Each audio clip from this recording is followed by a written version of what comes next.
A mirror hangs on the bathroom wall. In it, your face, adorned with the expression.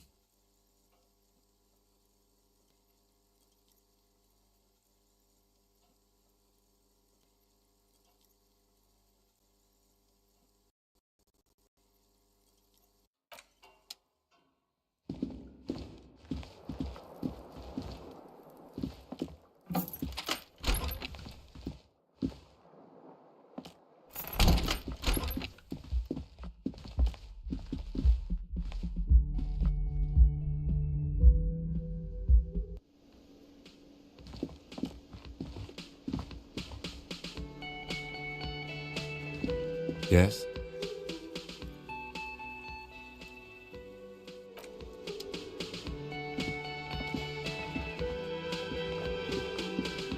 The woman in an RCM patrol officer's uniform winces as she notices you. I would really prefer not to talk to you right now.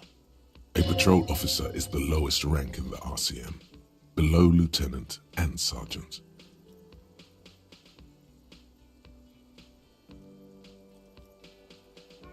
Yes, I am. I know. Here's the real deal. It's hard to tell whether he's sarcastic or sincere, but if you had to guess, you would say the lieutenant is being sarcastic. I'm definitely not the cavalry. I don't know. I mean, why would I want to talk to you?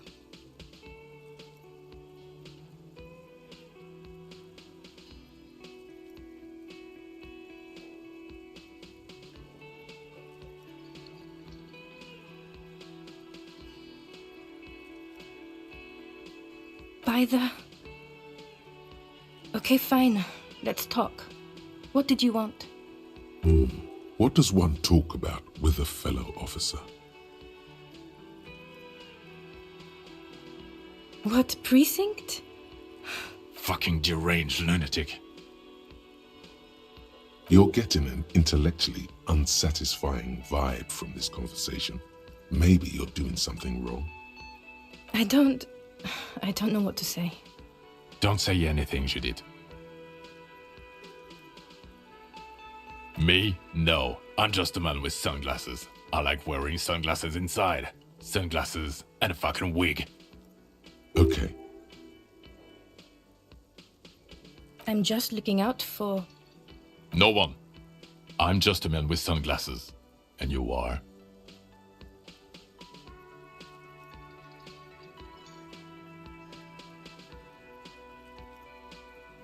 You're a fucking asshole. Are we done here? wow, so someone's been a little boring. Yes, my standard liege. Someone's seen all sorts of wild ideas pop off and thought, I'll take the boring one. The regular, please. The brat. Of course you do. Let's get right to it. My lord's coppo type is regular cop. I'll let everyone know. I'll send out a telefax. Yes, the type of cop you are, sire. Think of it as a caste, a class even, a nation good. Of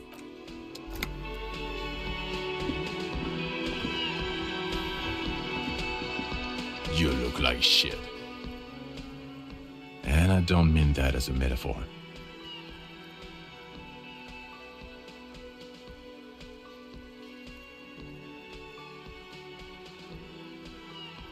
Yeah, I know. That's what I'm going by here. Oh, come on, Jean. It looks like it's been a rough week on him. It's not just this week. What you want? There's something about this guy that matches with a face in your head.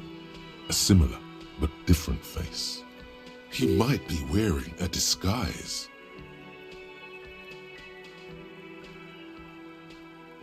Yes, it's a hobby of mine. As if waiting for some kind of reaction or response. Something to click. It's not happening though. Who is this guy? About what? You don't look like a cop. You know what you look like? Yes, a superstar cop. Of course. This again. No.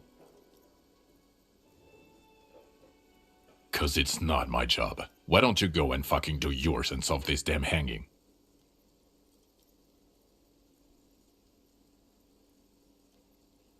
Actually, I don't want to hear you say things. Come on, Jean. Okay, say things. I want to hear you say things. Hear that? He wants you to say things. Say one. Suddenly, out of nowhere, case-related things start popping up in your head.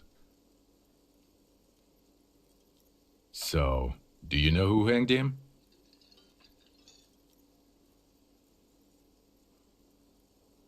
I don't know. Why are you? It's like you felt it would be intellectually stimulating and would lead somewhere. A custom even? Strange. Oh my god, there's more. You want something more? What is it? There's something that binds you to him. Some kind of an outfit, maybe. A uniform. Exactamundo.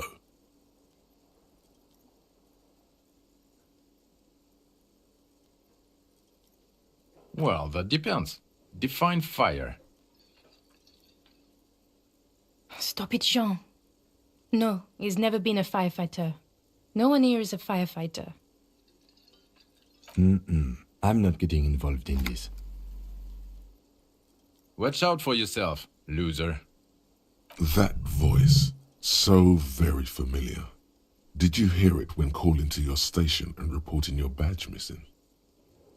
Oh, really? I wonder where. That's the where you remember me from?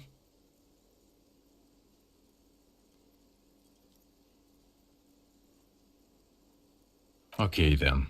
It's probably a coincidence. People sound alike. Goodbye. Can I help you? Got the 20 real?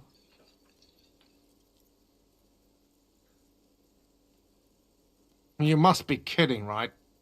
Yeah, good one, officer. Real funny. But this establishment only takes cash. Now, do you have that cash, Mr. Novelty Check Man? Frit, near the gates. They'll exchange it.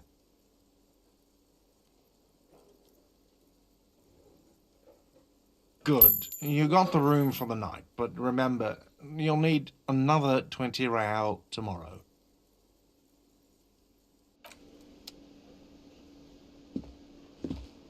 Oh, hello, dear. There you are again.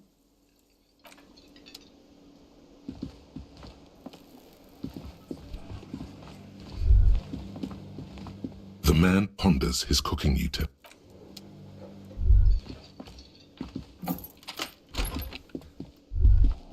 All these mesmerizing machines, just waiting to be plugged back in and played. Feels like it might jump back to life any moment, the lights illuminating the white-robed woman. Some kind of inane pinball theme, probably related to Messina during the DeLorean age. The history themes are the worst. Diora was one of the 3 crown cities of the DeLorean era, on the Muindi Isola, the others being Ria Silvia and Advesperasket. This theme is all about early airships and beautiful, sad, pearl-laden women. It's quite nice, actually.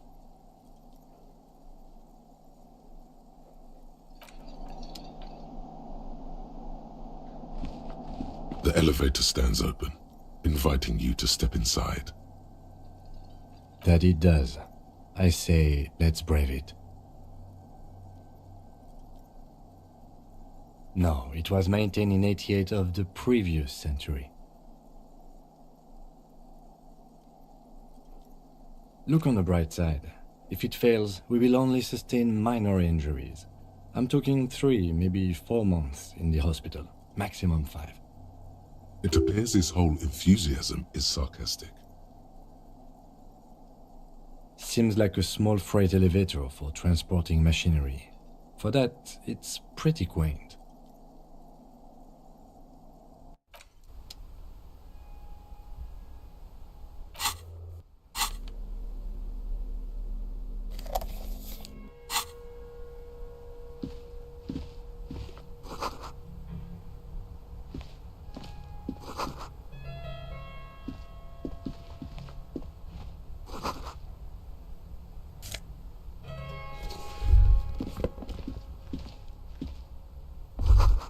So this is where they brought 40 pinball machines to fix them up, a long time ago. Everything is covered with dust now. The lieutenant looks around the dusty, crowded room, inspecting the tools on the shelf.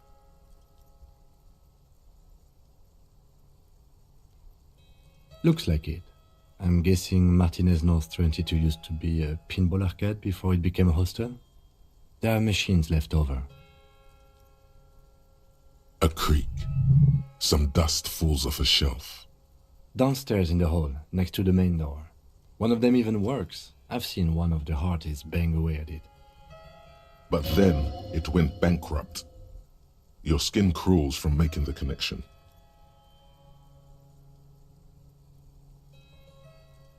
At some point, 20 years ago, 15 maybe, before pinball went out of vogue. If that's true, then our cafeteria manager is not going to like it. We should tell him what we found up here, omitting that suspicion. He does not appear to be the kind of man who likes his establishment to be part of a neighborhood ghost story about bankruptcy. Stupid superstition. But still, it would be interesting to see what the cafeteria manager thinks of this.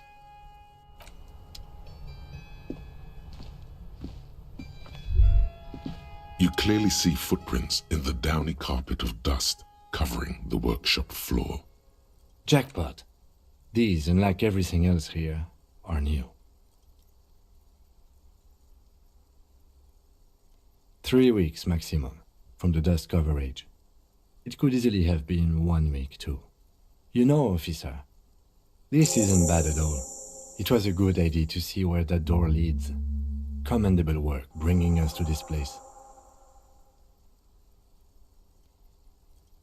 It means someone snuck through what seems like a secret route, behind our rape victim's room, in the recent weeks. This may prove to be significant. Large prints, most likely made by Boots. The size is hard to determine. Sole could be bigger than Vamp. The soles have left a pattern, uniform, horizontal lines. This print is unlike one left by a regular worker boot. It is not a brand sole with logos on it. It seems custom-made or old-fashioned. Shoe size is 41 to 42, maybe 43. It could be a large-footed woman or a small to average-footed man. This is, unfortunately, the worst, most vague shoe size there is. The size looks about the same, actually.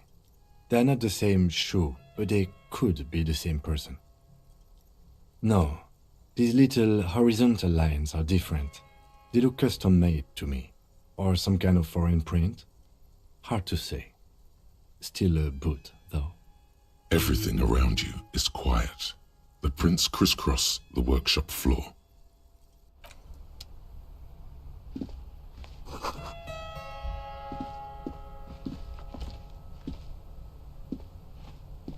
The door is small but heavy-looking. It's barred from the inside. Unless we've veered off into a folded M dimension, I'm expecting to step out on the roof. We could ask Glacia about this route, see how she reacts. Folded M dimension, a reference to the popular science fiction series In System. Look who's in a good mood suddenly and reads science fiction.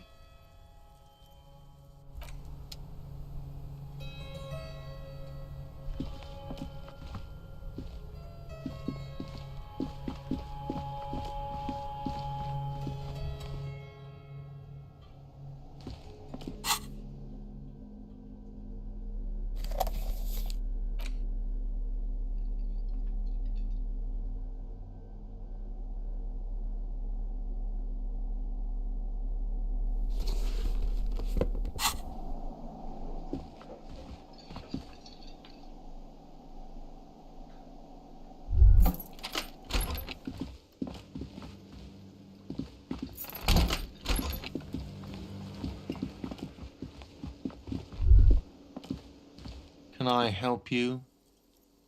Another thing. Great. I love those. What wall?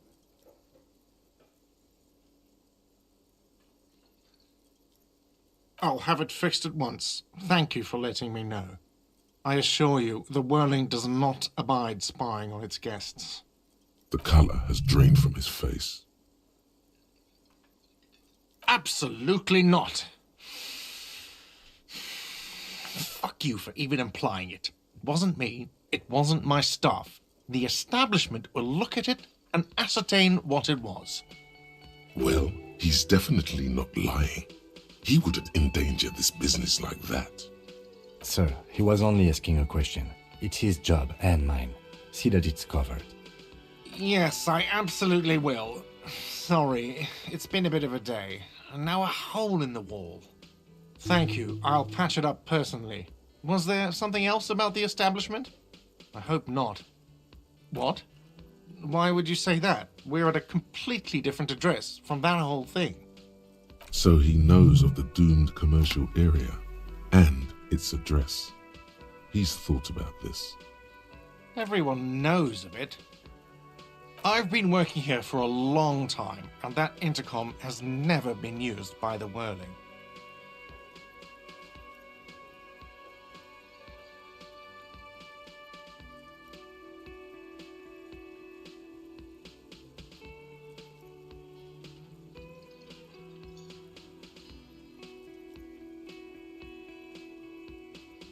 It's a sign of the Whirling in Rags not being part of the doomed commercial area. If anything, we're revitalizing this neighborhood. Relax, Mr. Gart. I'm sure there is no doom. He simply wants to share his discoveries with you.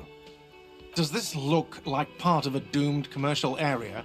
This pre-revolutionary tilework, these high ceilings, the nice rooms, well, most of the rooms. For 14 years, man. That's how long I've worked here. I've kept this place up through hail and through sleet. Fuck me, if some doom ghost... Yeah, it's slowly growing on me again. It's beautiful in its own way, especially for this neighborhood. I've been trying to keep it that way. Even if it is part of the damn doomed commercial area. Yes, your police skills have delivered. I'm sure you'll get a commendation, maybe even a promotion. Some real estate management company, they never come around here, just collect money from afar. Honestly, I think some money laundering might be involved. Well, it sure as hell wasn't the real estate company. It was you? You're surprised? What? It's a great name, I know. Cafeteria managers come up with great names too. It's from a song. Hail, Holy Queen, by the Ateniers. Hail, Holy Queen of the Sea. You're whirling in rags, you're vast and you're sad. Good pick.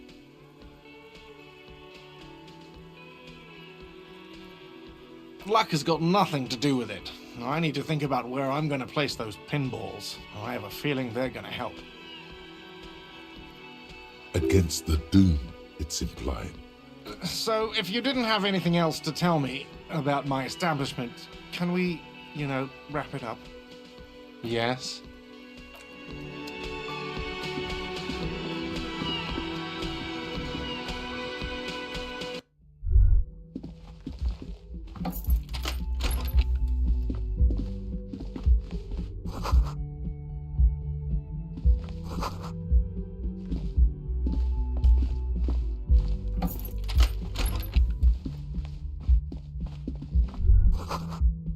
This medicine cabinet is full of wares. Sheets of pills, haphazardly stacked, one on top of the other. There's also a toothbrush somewhere in there. It's been used quite a lot. Pharmaceuticals line the shelves, sheet upon sheet of pill bottle next to pill bottle. Acetylic acid, APAP, eye drops, blood thinners. Anything of note? Pill bottles rattle like bones as you search the cabinet. Paracetamol, histoperidol, something in a foreign language you can't read. Behind them, an unusually shaped nasal spray. Its label reads, Nacra. Nacra? This is used to treat opioid overdoses. Always handy to have around. Interesting. That's used for diamorphine overdoses. You could say he's on the lookout. Among some foreign, probably Messinian or Gotwaldian, marked red blister packs you find. What do you find? This is going to take a little know-how. A bright orange bottle with Preptide stamped on it, in sunny, happy letters. Jackpot, baby. That's the stuff you're looking for. Your palms begin to sweat just holding that little plastic container. It's speed, man. Just what you were looking for. They call it dextroamphetamine and talk about psychological disorders. But what we're seeing here is some scientifically advanced trucker speed. Preptide, a euphemism for pharmaceutical amphetamine. Prescription speed. The fuck are you waiting for? Let's get super fucking preppy. Silently, the bottle slides into your palm. Then, as you turn, into your pocket. Feels so sleek and beautiful. You got it. Here comes the afterburner. Time to become a super detective again, Harry. Just put it in your sweaty little hand now.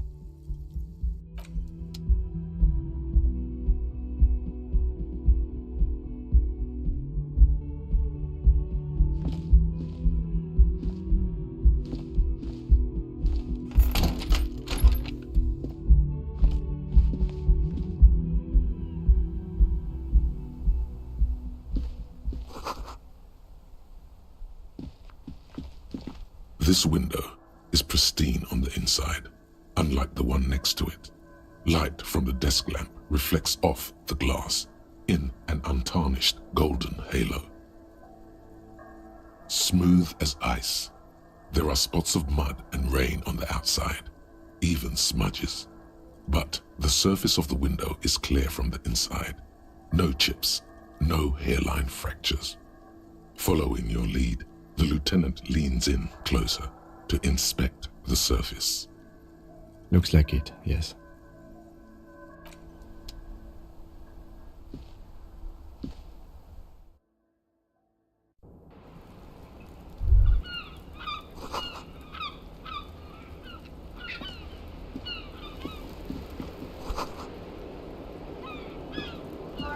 Welcome to the roof. Her hair is still slick from the shower. Below her silvery jumpsuit, an athletic young body, built long and lean. I'm sorry for the mess down there. The cleaning lady hasn't come by in days. I'm beginning to wonder if she ever will. It's much nicer now. Where the dead body used to hang, clearly visible from the roof, but no longer. Thank you for that, officers. Truly. Oh yes, legends of room number 1 have made their way around the building. They say a portal to hell has opened in there. They also say it's why the cleaning lady quit. I am Kim Kitsuragi. I'm a detective from Precinct 57. I see you've already met my colleague. Have I ever? This is the biggest fan of ostentatious orchestrations I have seen in my life. And I have seen a few. Oh yeah, life gets hard, but we go on. The chorus of the 35 single, megaphoning the entire human race, instills you with the fuck it all swagger that prompts one to plow into grannies on your morning stroll.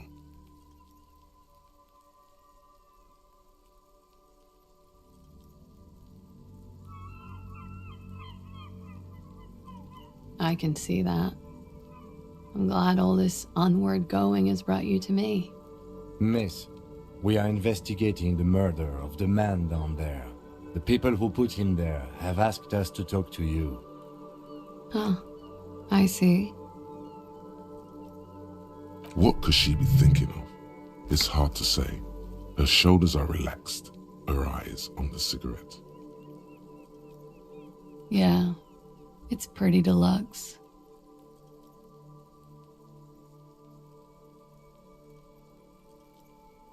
I'm wintering. How long have you been staying here? About 4 months. I came in November. Here in the Whirling, here in Martinez, or here in Revachol? I heard this is where the washed-up disco has-beens go.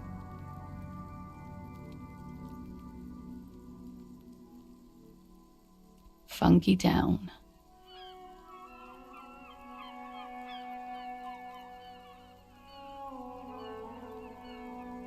It is. The lieutenant makes a note in his notebook. I did not.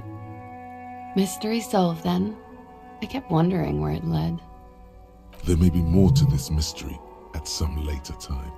She's holding back. Let's make a mental note for now.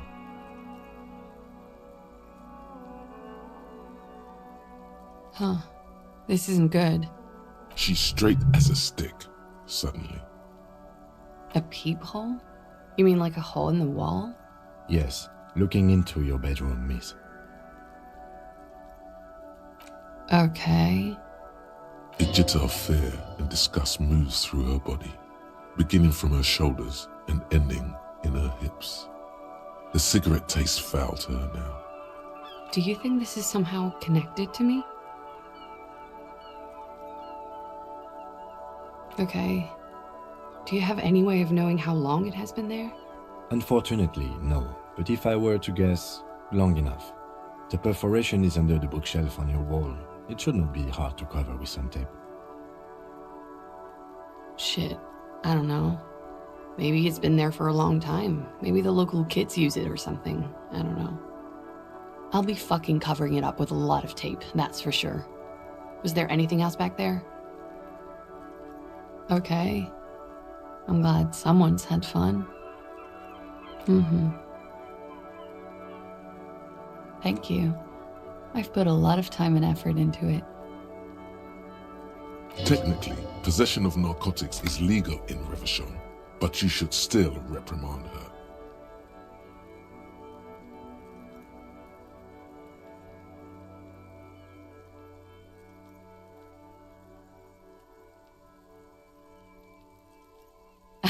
What did you say?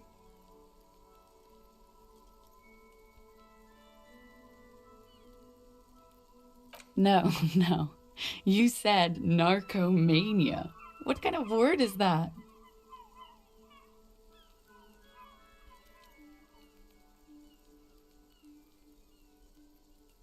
Sure. On to where?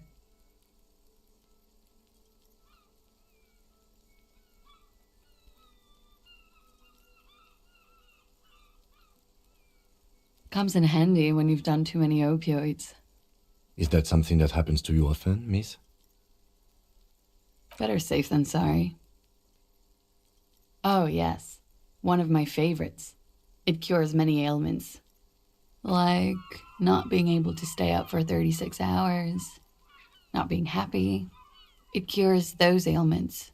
It's just a mirrored speed molecule, basically. Very funky. Okay. Watching herself reflected in the bedroom window, tall and sparkling and draped in smoke.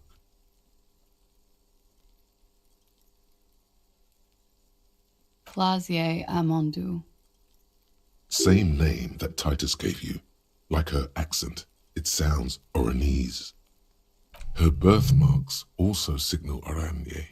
You don't know why, but Oranese girls tend to come speckled with them. Right, sir. Vredefort, Republic of Oranje. I guess you could say I am an Oranese expatriate. A bad memory, officer. The Republic of Oranje is a democratic nation on the Muindi Isola, north of here, over the sea and across the Pale. It is one of the 6 major Occidental nations to hold stake in the continued occupation of Revachol, the coalition. People consider it a reasonable superpower.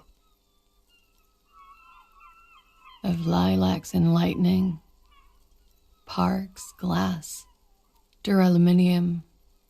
Vredefort is a conference city. It's always autumn there. A night, at least it was for me. What's so bad about that? Nothing, if you're no longer there.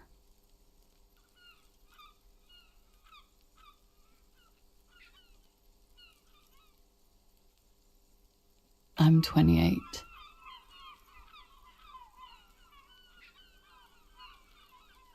I'm afraid you can't, officer. Why is that? Because it's buried in a sealed plastic bag at an undisclosed location on the coast, along with cash and airline tickets. Thank you for your candor. Why? They say so in your tourist brochure. Keep travel documents away from your person when west of the river.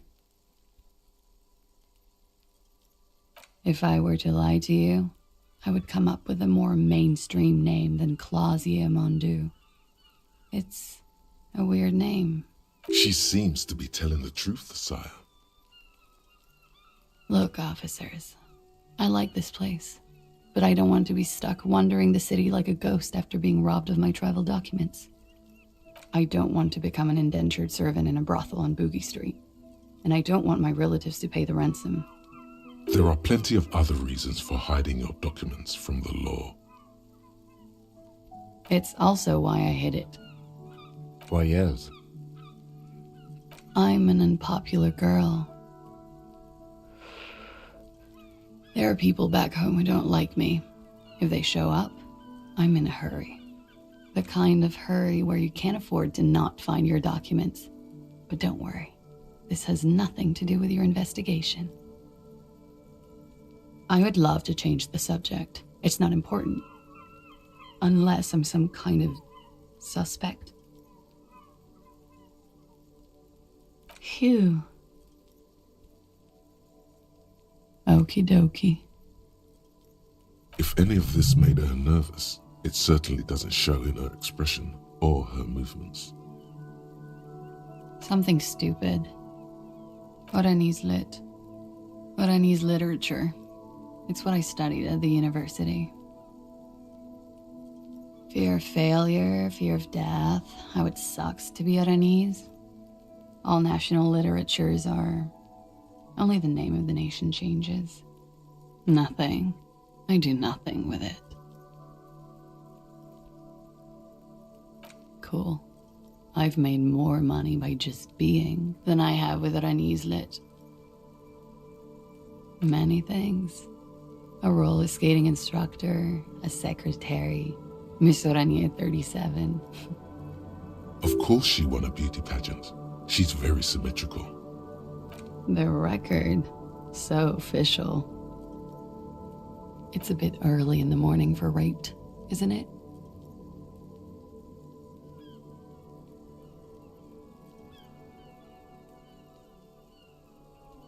Yeah, I'm gonna go with not raped. I can't say that stuff about him. Tell them it's not my style. They'll have to, if they want to jazz up the charges, they'll have to get someone more, rapeable. By they, she means the Hardy Boys. Are you saying that you were asked to tell us you were assaulted? Not explicitly, but I understood what they meant. It wouldn't hurt to spice things up a bit. Some assault and battery. Sexual assault, maybe. It was clear the latter would be spicier.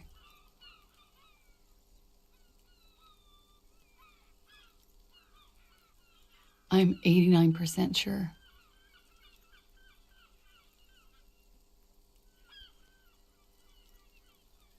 You know how it is. Do you? Maybe you don't. There are numerous cigarette burns on those silvery scales. Easy to see now that you're closer. In conclusion, officer, I'm gonna go with a mild to medium not raped here.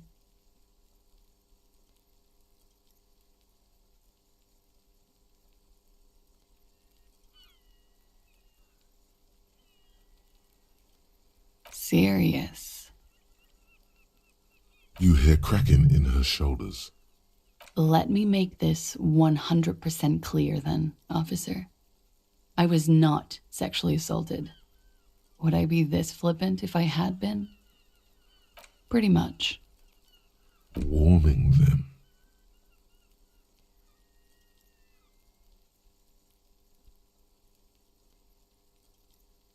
We partied.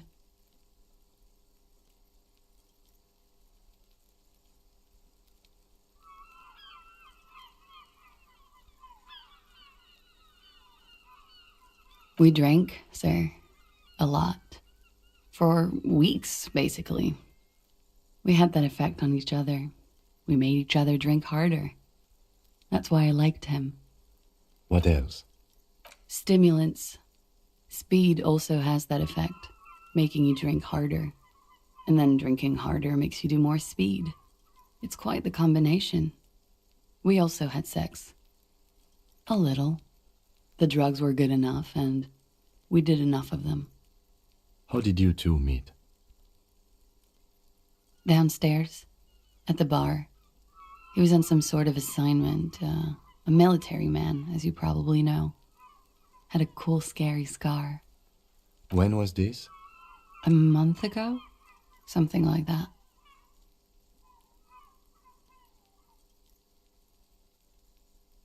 Oh, yes. I've had a great view. From the roof, out of the bathroom window, in my dreams. A bitter cringe. It hurts. You look to the lieutenant. He takes a small step closer. You called us, the RCM. Yes. Jackpot. I made it. And I would appreciate it if you didn't tell everyone. In Martinez, they call it snitching. Reporting crimes is confidential in Revachol, miss.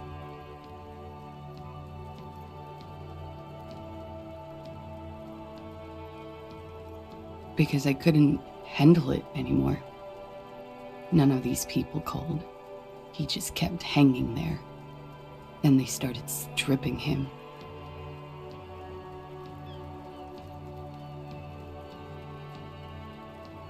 I didn't exactly disguise it. I just muffled the mic and nicked the landline a little. With nail clippers. And I diverted some radio fuzz into it, into the cold wire. So, she's Scott's mystery phone cutter. Did I? Fuck. I didn't mean to. I had no idea what I was doing. Jigsaw falling into place. This is satisfying. Good catch. I appreciate the symmetry. Still, that's pretty clever tampering. Simple and clever. Crossing the lines like that. Thanks. She looks a bit like a little girl who's just been complimented on her bike repair skills. I don't know, sir. It was stupid. I was drunk, too. I was probably afraid the union was listening in. Locals say they have ears in the wires. Thank you for making the call, miss.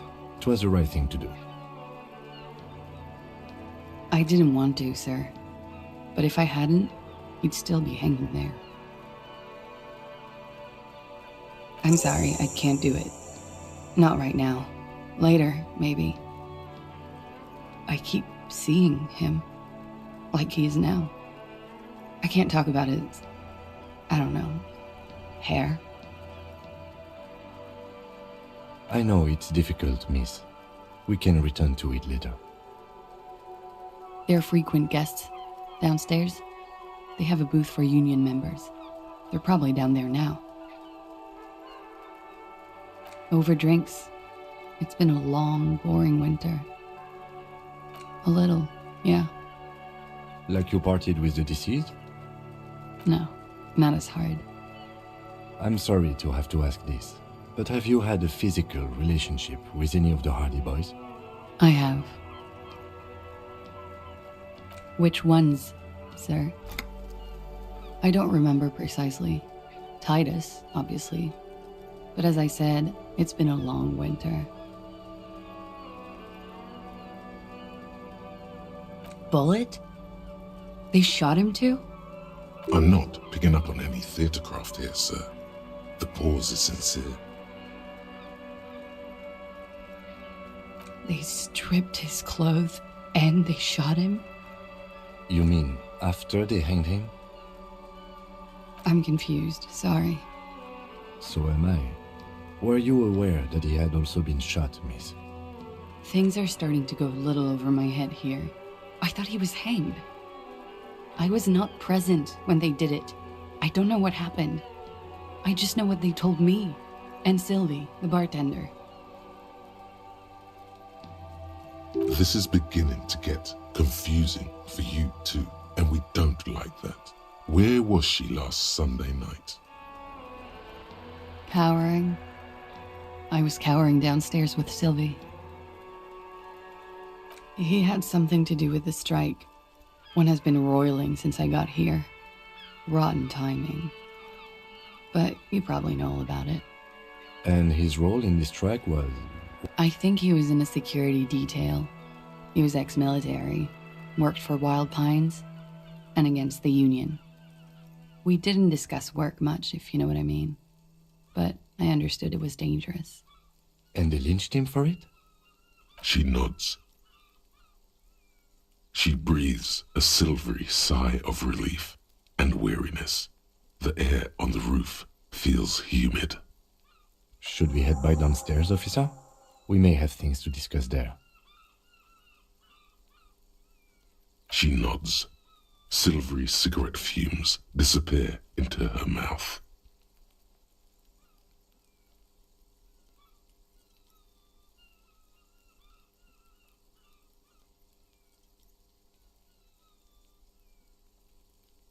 Yeah? All right. Not my favorite topic. How about we... Sure. The record. So official. Why not? You made the right call there.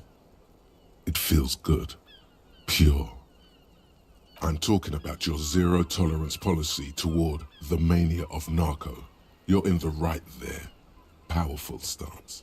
Would you like to take it up a notch? Would you like to become an anti-narcomania zealot? Yes, you're pure. Unravaged by narco. Of course, it's pretty obvious you've done a lot of drugs in the past, and will probably do more in the future. But that doesn't matter. Of course not. You've always been anti-narco militant material. You kept her off a dark course with that interjection. Are you ready to save lives? That's good to hear.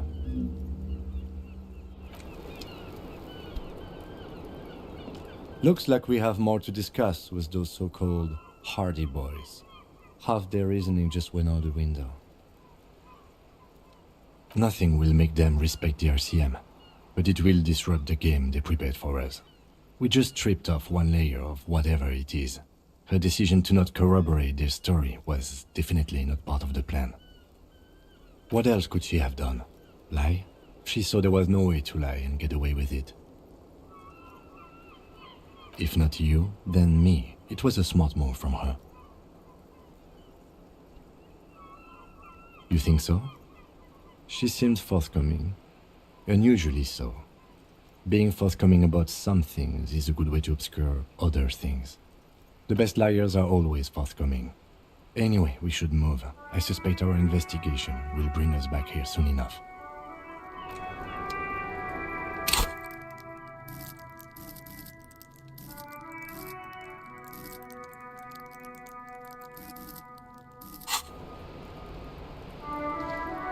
Hello, officer?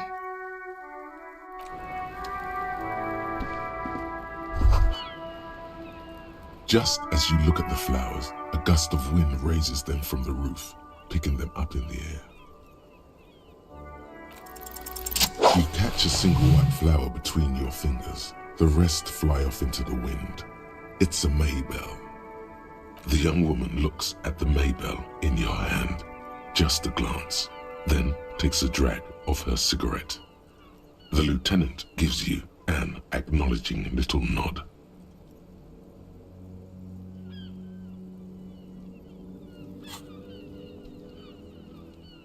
Your 9mm semi-automatic finger pistols produce a satisfying snap. Strange for such a low-caliber finger gun to sound so chunky. The flower in your other hand is impressed. So is Kim. That's not entirely true. The lieutenant is looking at the door to the east and mostly misses them.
Yes?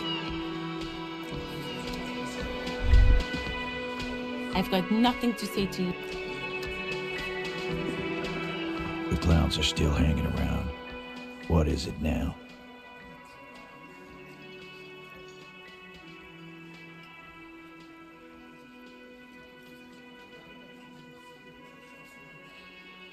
Fuck! I knew that fucking whore couldn't be trusted. For the record, Titus Hardy did not explicitly specify the victim as a whore, nor did he say anything about trusting her. Oh, shut up and stay out of this, Liz. He raped her. He was out of his fucking mind. You have no idea. She's just in denial, asshole. You don't understand the traumatic experience. She's shutting down, and she doesn't fucking trust you. Yeah, she's crazy, you know. A crazy bitch. You know the type. She's fucked up. This is a diversion. Stay on track.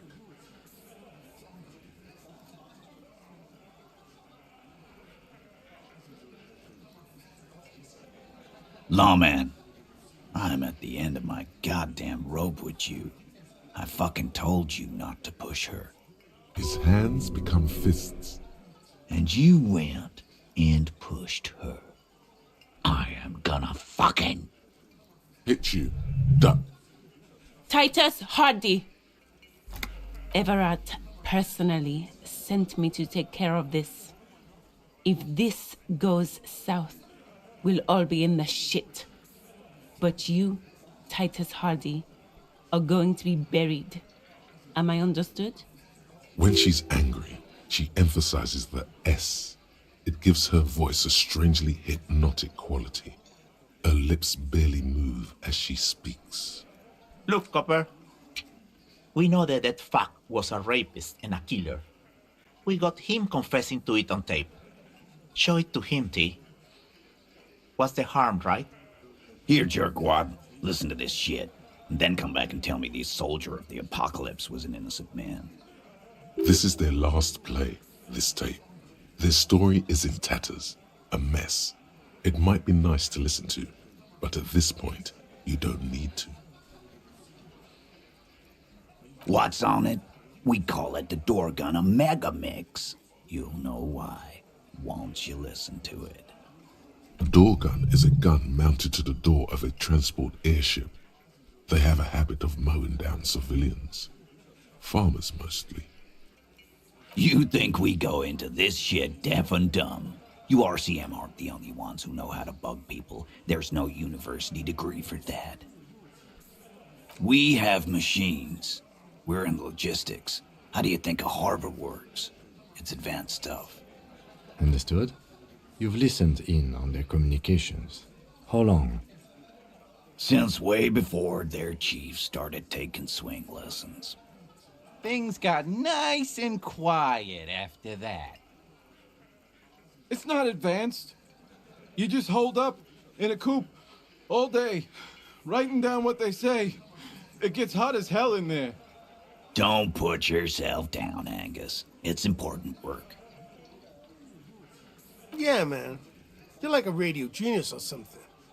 Those notes are some in-depth stuff. Indexes and shit. I'm sure we can find a tape player. Where can I listen to this? Why don't you try shoving it up your ass, genius? Yeah, play it with your ass, cocksucker. I'm sure we can find a tape player. It's not a problem. Your room had one. Or maybe it's too broken. You don't care about evidence. The fuck are you a cop for, then? Pigs, T. They don't care about getting the truth.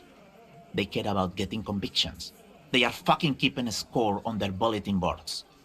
I won't be on your bulletin board. If you don't listen to the tape, we got nothing to talk about. There's a lot of questions. If you ask them now, they'll just keep bringing up the tape. Listen to it, and they'll have nothing to hide behind. Don't forget your tape, lawman. Compliments of Titus Hardy. You do that. Oh, and keep it. Maybe you'll need a reminder of human ugliness someday. A witness? You ain't got shit. The locals would never come to you with this. That's just cop tactics, Titus. Next, he's gonna tell you one of us already rolled on the others, and is in witness protection.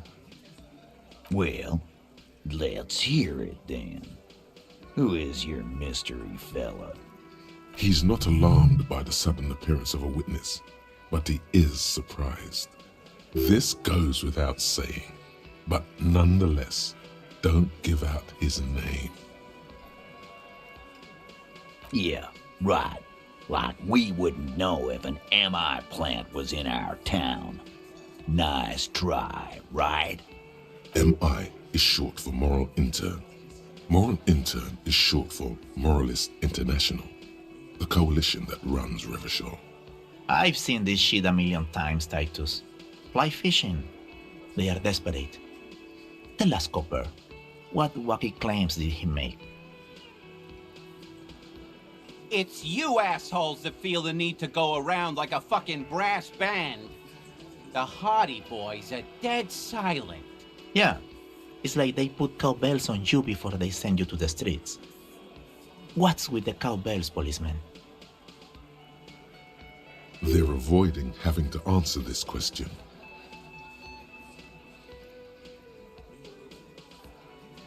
We were drinking, weren't we, guys? I hit the bottle hard. I was drunk as fuck. Right, I'm convinced, Glenn. Nothing off here. Just a regular hanging. Those flaccid MI cocks with their culture language. Everything's a surreal play or sublime whatever. Doesn't mean anything. It means the whole scene was long and drawn out, like it was from a film. What is this fella's problem? Sorry we didn't make it more action-packed. It wasn't the first thing on our minds, you see? Shanky. It's Shanky, right? I thought there's something wrong about the lynching story. Now I know there was. You don't know shit. I know you are lying, Shanky. Arab guy? Boss, I think he's trying to say me and Theo. Well, yeah. What is confusing you? Eugene, Theo, and Elaine were there too. I already told you. We were all there. Some witness. I pulled the same shit. Came up with some shit, then went and said it to people. Get a reaction. Don't have to go to cop school to try that. You don't have to go to school for shit. I never went to school, and I'm doing great. You're doing a hell of a job, man. Hell of a job. So much bluster to hide the fact that they're uncomfortable with you having this info. Yeah? Why do you do that, Lao man?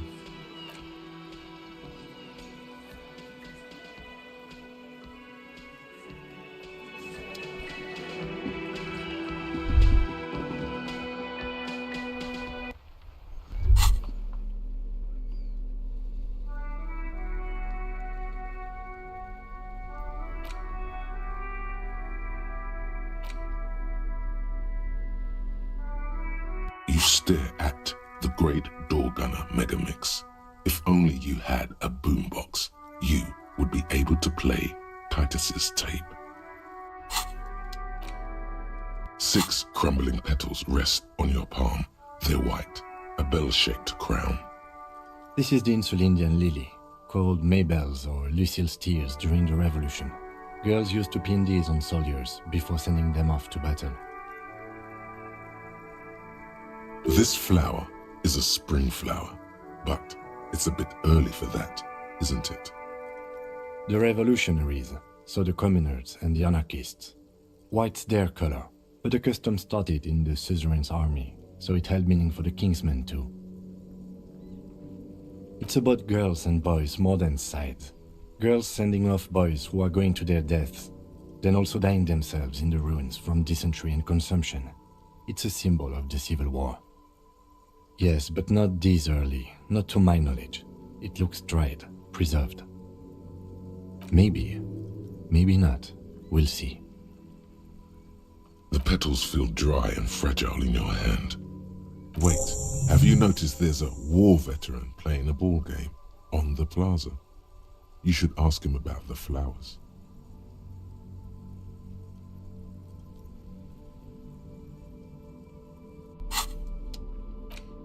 The note is written with a blue pencil on a piece of lined office paper. The kitchen magnets have left spots on its surface.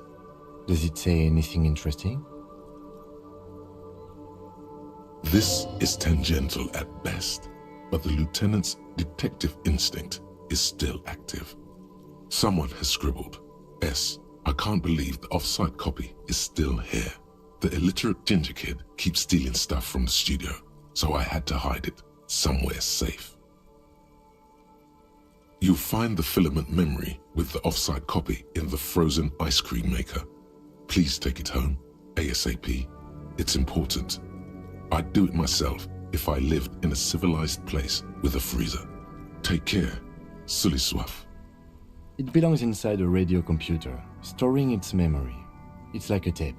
You listen to disco tapes, right? It's like one of your disco tapes, only for a computer. It's like the production schedule you found, only this one's an off-site copy. Someone who owns a radio computer? My guess is as good as yours, officer. Which is to say, not very good. Really? You don't have a single guess?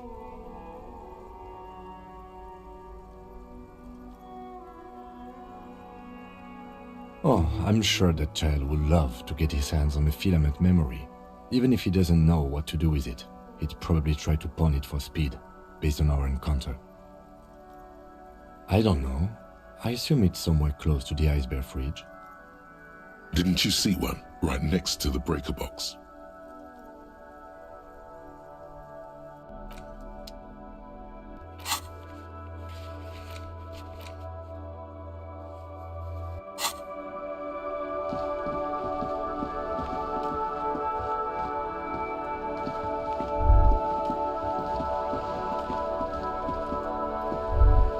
There, working class drunk. You know what this means, right? Cracked it. All in a good day's work. What do you mean, what did I crack? Look at how working class that drunk is. No. Stop goofing around, recruit. No, it's not. Yes, and you found him. Now go and tell the working class woman. Protect and serve, recruit. Didn't she repeatedly tell you her husband isn't missing though?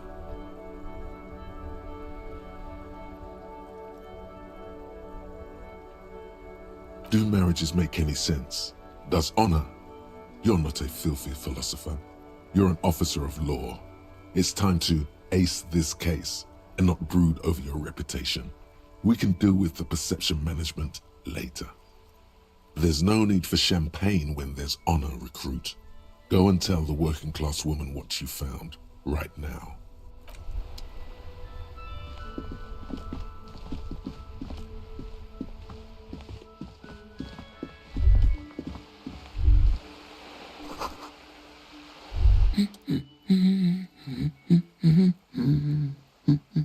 God damn it, I already told you.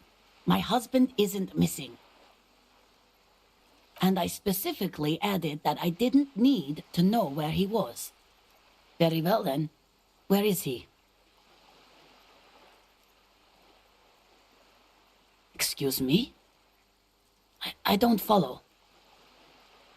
Right, 'cause working class women come with alcoholic husbands.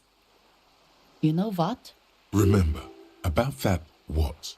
Never ever say what. You were right. I do have an alcoholic husband. Although not that one. Ah, blam. Knew it.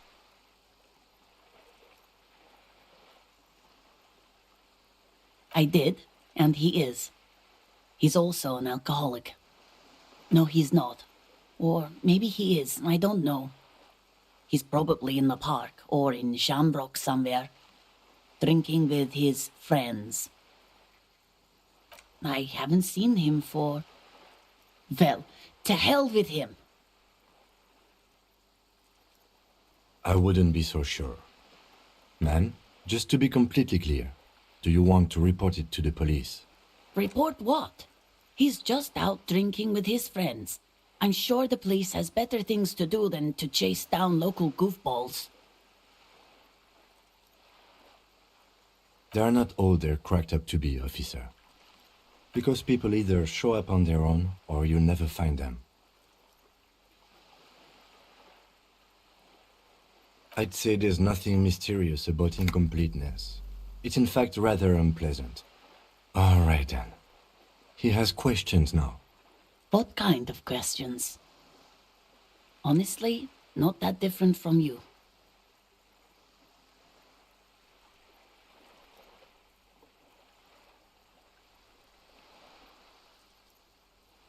That's one way to put it, yes. No offense. I'd also add he's a little bit chubby. What else? He was wearing a dark brown leather jacket with a bright blue inner lining. The lining is hand-sewn. I made it myself. It's his cool jacket. God knows it's too cold to run around in this, but he refuses to change. Who cares about the cold when you have your cool jacket to wear? You can completely sympathize.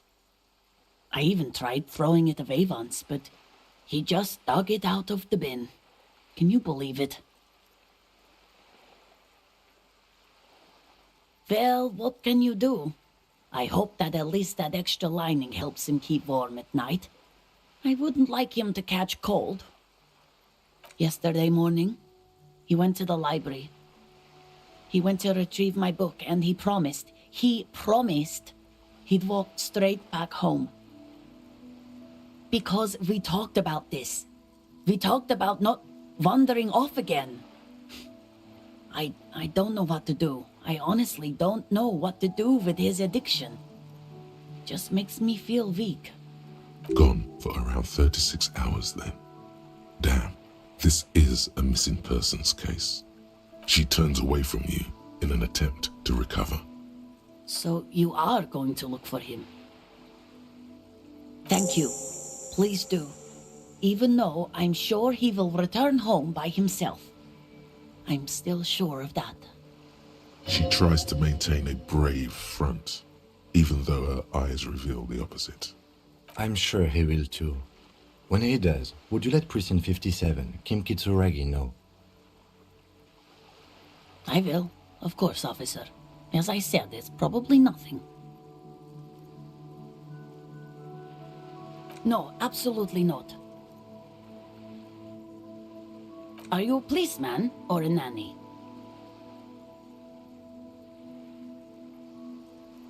They are not missing, sir. You know where they are. They're at home, smoking, giving the ladder of vices a chance. What?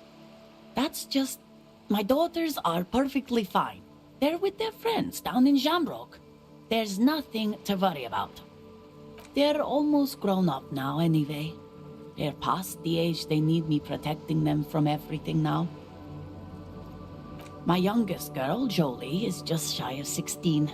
Jenny, she is turning 18 next month. But we shouldn't even be talking about them.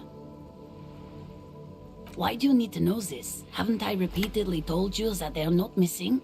That they're in Shamrock, safe and well, at some stupid party?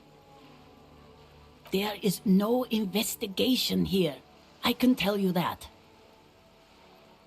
Okay, it must be asked then. What are you doing here? Why are you pursuing this? Is it a hunch?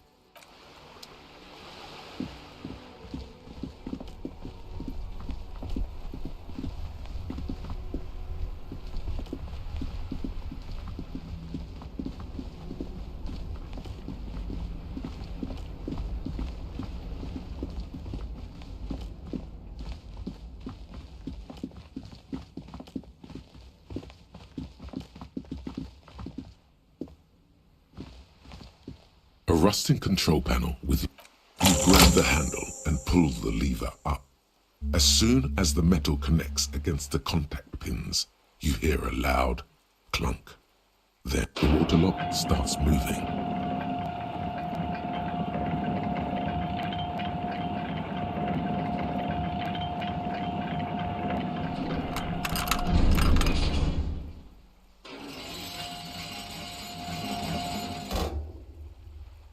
Okay, if we ever need to get to the coast, then this is the way.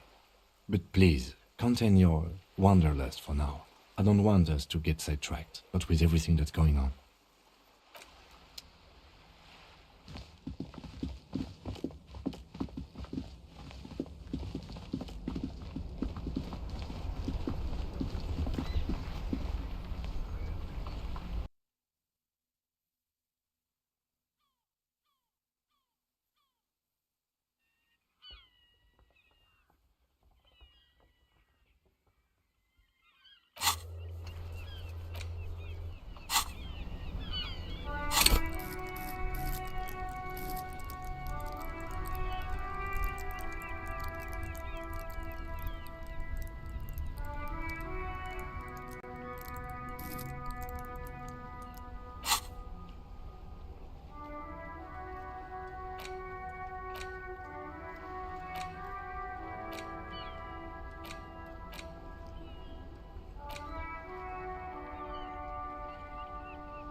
You're alive and well. Don't keep me waiting now. What's in there? In that dark sarcophagus? Yes, yes. How was it? Tell her how ghastly it was. You know it's what she wants to hear.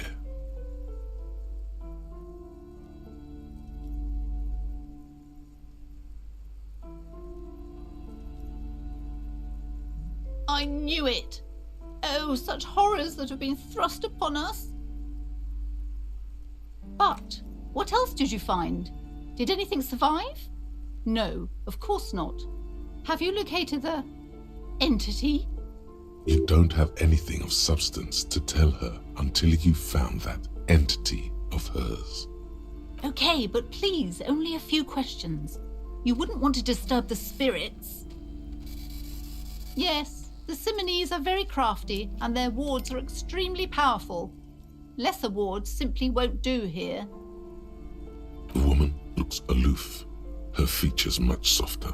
Occasionally she glances at her daughter's silhouette.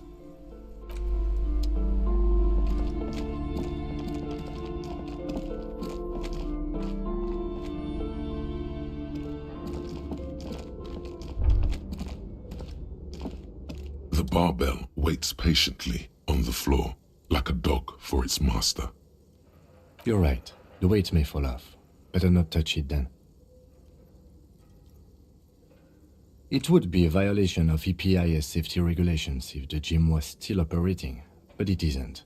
No one's supposed to come here anymore.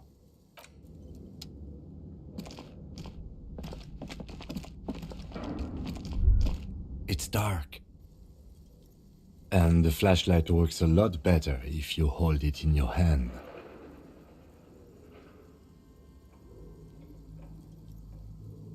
Right. Now let's get to it. Some areas are inaccessible without your flashlight. After you've acquired it, go to your inventory and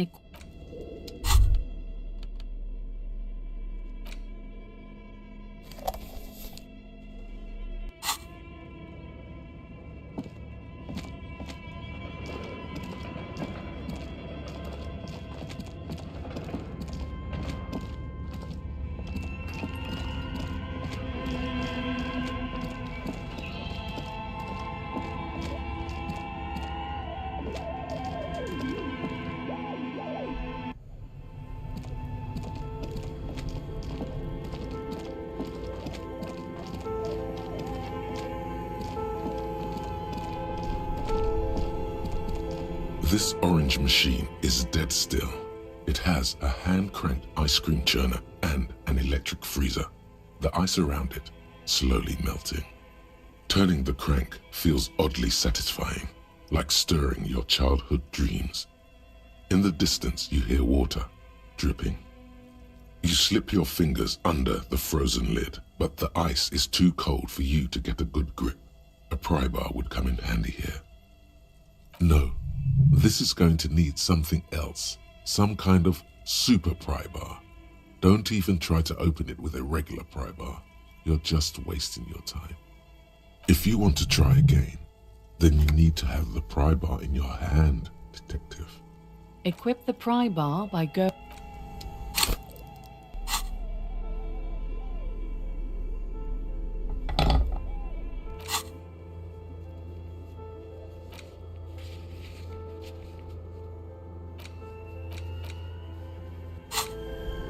This orange machine is dead still.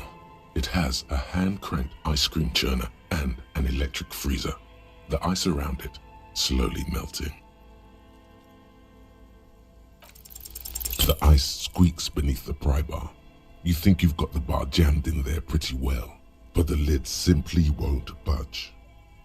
You see the pry bar's metal handle bending right before your very eyes. Yeah, well, that's a good pry bar. I'm not criticizing it, but this ice cream maker is frozen shut. It takes an advanced tool to get it up. I have no idea, officer. This ice cream maker isn't important enough to requisition a special tool. Sooner or later, you will stumble upon a tool mighty enough. Then we will know what's in this mysterious ice cream maker. Both cables are unplugged from the breaker box. Both cables are unplugged from the breaker box. Somewhere in the dark, a giant electrical mammal stirs to life.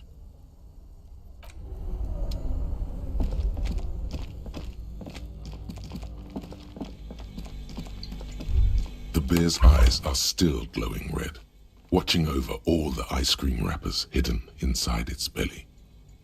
Good question. It looks like an ice cream fridge. I know. What an unfortunate marketing choice. What is even worse, the bear is still costing them money to this day. The fridge buzzes with energy. The electricity bill on this thing must be catastrophic.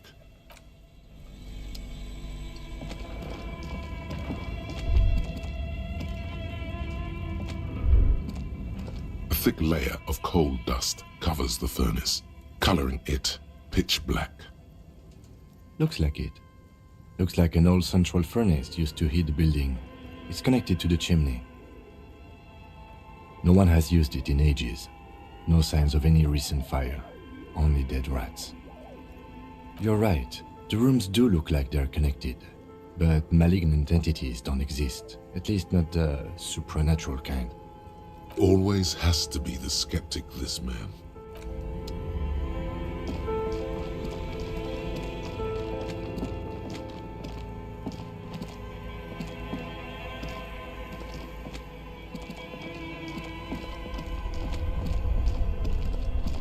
Only the red cable is somewhere, a machine. This orange machine is buzzing like an old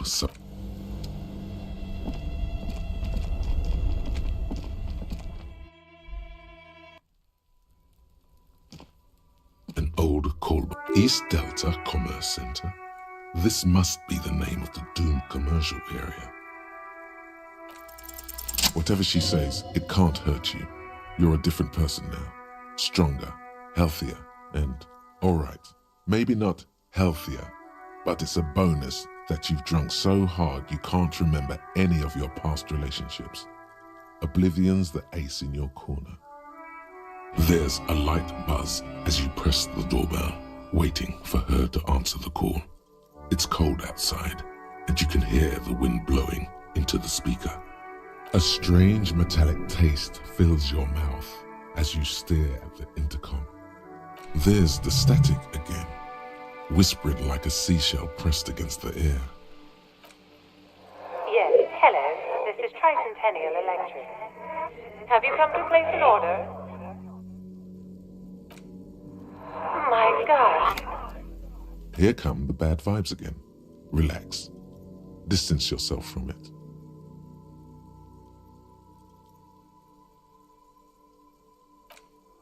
It's you. My gosh, I didn't think I would hear your voice again. Wait, is she...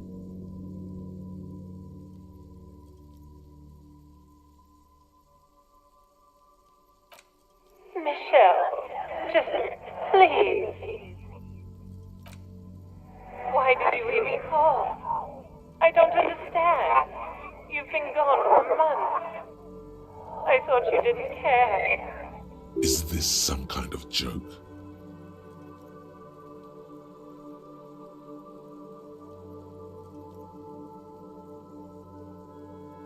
The voice from the intercom doesn't answer, but you can hear her breathing. Wind blows into your microphone again, crackling and echoing in the box. Your hands are getting cold and your breathing becomes visible, forming small silvery puffs in the air. Ever since I came to work here, it's been different. As if my mind's been wiped clean. It's so nice. It's so nice to be able to finally forget about you. And then it hits you. She tries again not to cry, and still doesn't succeed completely. Her quiet sobs sound old and distant, as if her voice is being played off a wax cylinder.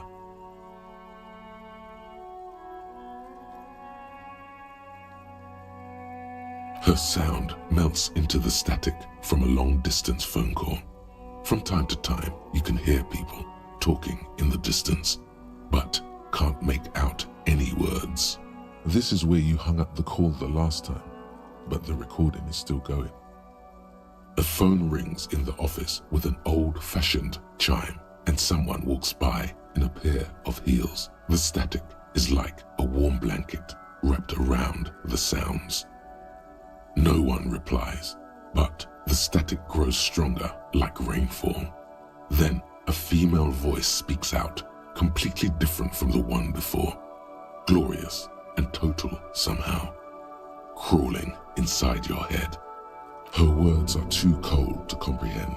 She smells of sodium lights and rain streaks on car windows. Eyes like pilot lights watch your shape in dark hallways. Guttering. So, it was a recording trapped in the circuitry from some ancient tenant. This sometimes happens. Shall we conclude here? We have other mysteries to solve. I don't have time to explain it to you right now, maybe sometime later. Don't take this the wrong way, but during our short stint working together, something weird is almost always happening to you. That is true.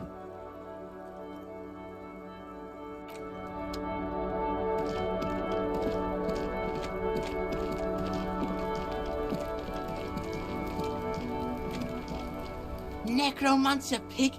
That shit was dark. Going in there like that. Oh, brutal shit. Tell me, Kuno dies. You gonna pick one out of his brain like that too? Kuno's gonna go out in a hail of bullets. Gonna look like a fucking porcupine. So?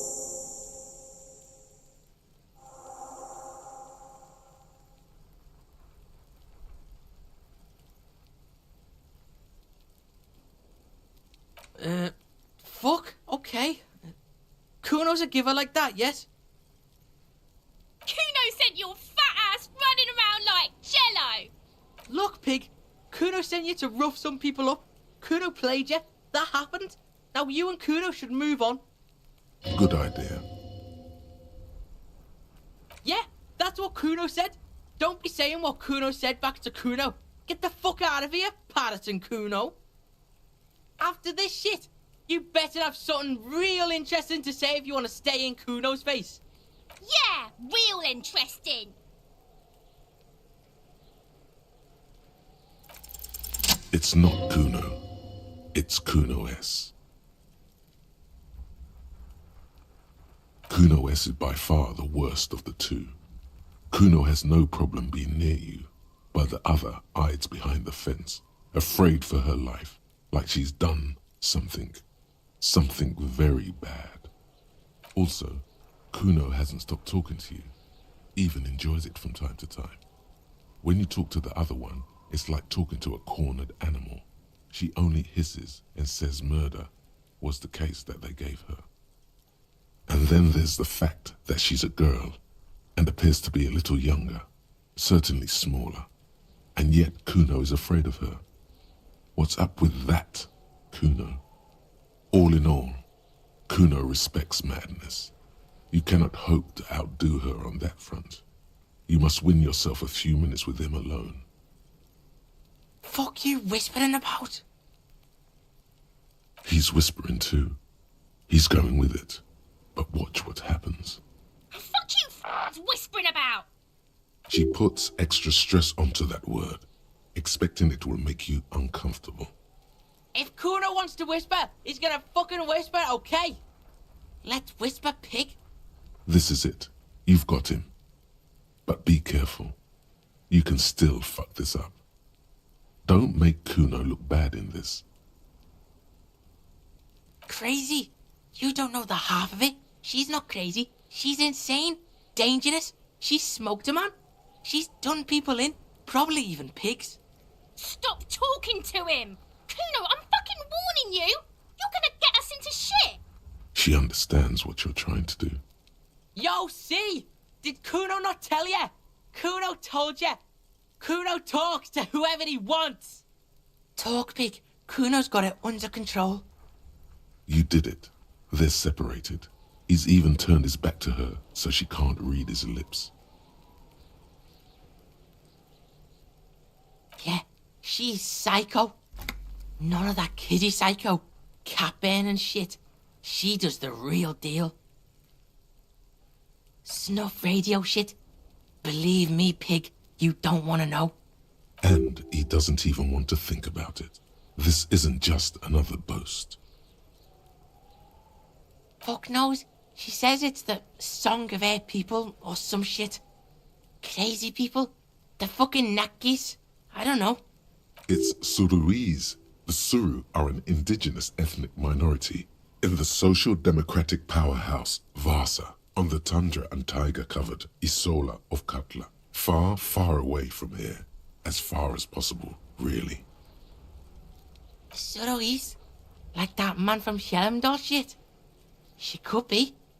She could be that Helmdall shit. Revachol does have a small Suruese community, or she climbed into a yakberry crate and was shipped over accidentally. Kuno means she killed someone.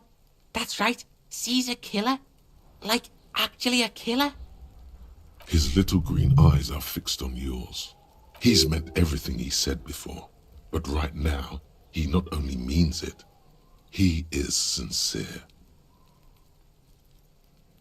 Killing is serious shit. Kuno's always serious about the 488. 488. The criminal code doesn't go higher than 190. She's probably killed a pig too. I mean, I'm pretty sure she has. Forget Kuno said that. Kuno was just shitting. Kuno was just running his mouth. Kuno's stupid like that.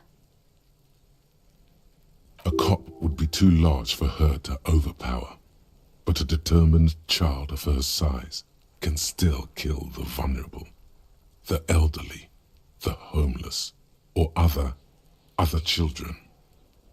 The creature peers at you both from over the fence. There is something searching in her eyes. Kuno falls silent. He does not look at you when he replies. Kuno, that's it. That's what Kuno is starting to think, yeah? He usually looks you straight in the eye. A little something just crumbled there. Yeah, she would have liked to fuck him up, but she didn't. Kuno wasn't around, and C was with Kuno. Look, Kuno's gonna put you at ease. We didn't do it. He speaks the truth, my liege. Fuck no, she's not me sister. She's just a stray who got in, like a mad dog or some shit.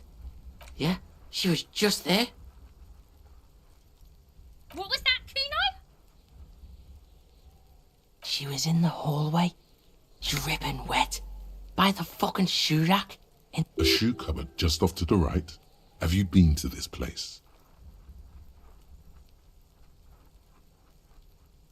Yeah, that's the place.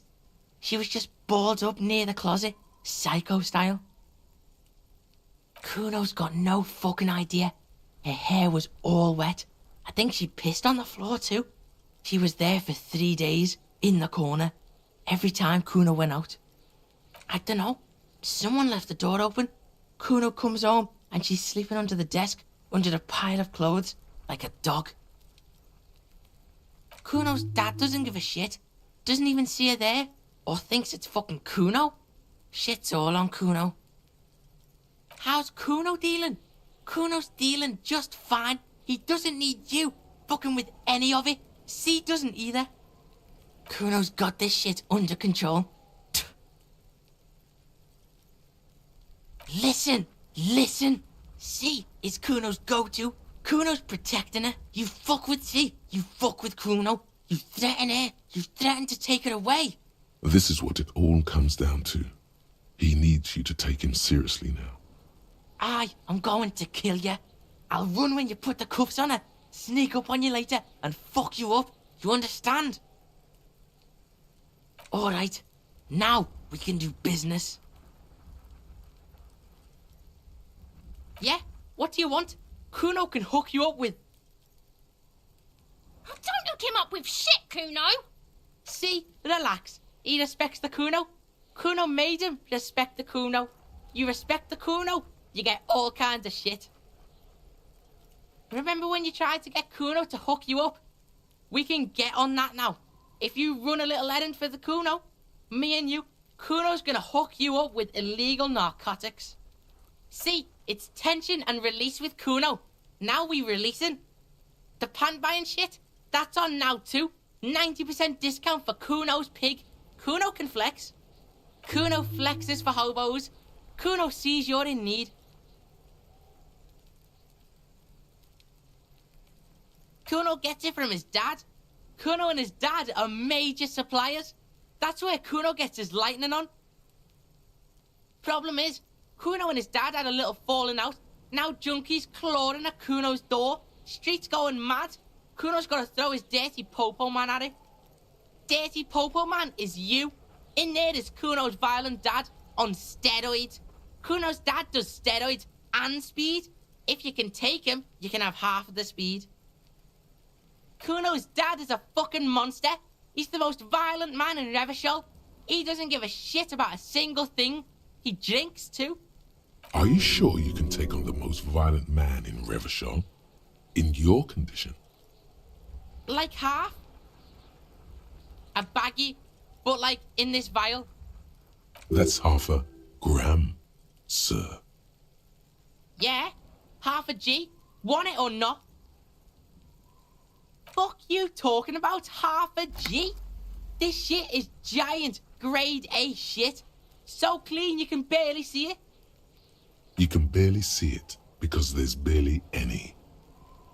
Okay, Kuno's listening.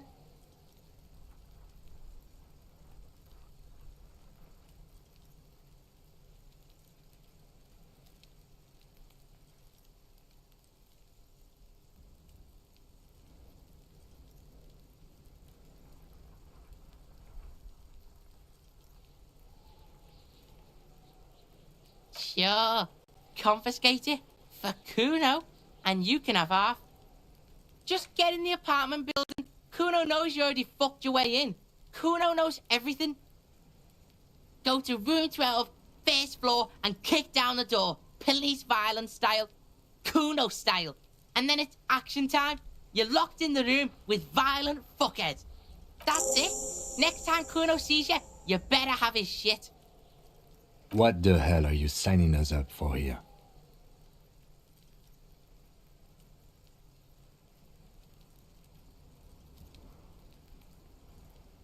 Okay then. Kuno doesn't fucking care.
The tracks are as they have ever been, a bit more worn perhaps.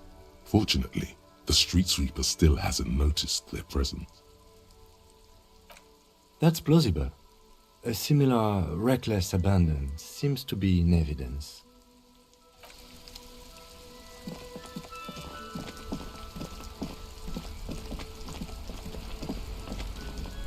Inside, you see a set of steering levers, a radio microphone. This This is Precinct 57. How may I assist you? Sorry, sir. I still haven't heard back from the database people. Try calling again later. Is there anything else I can do for you? Just a second, officer. Sylvie Malaika on the line for you, officer. Yes. Hello? Oh, great. What else do you need to tell? You hear Anything else I can add? 50... in the cabin.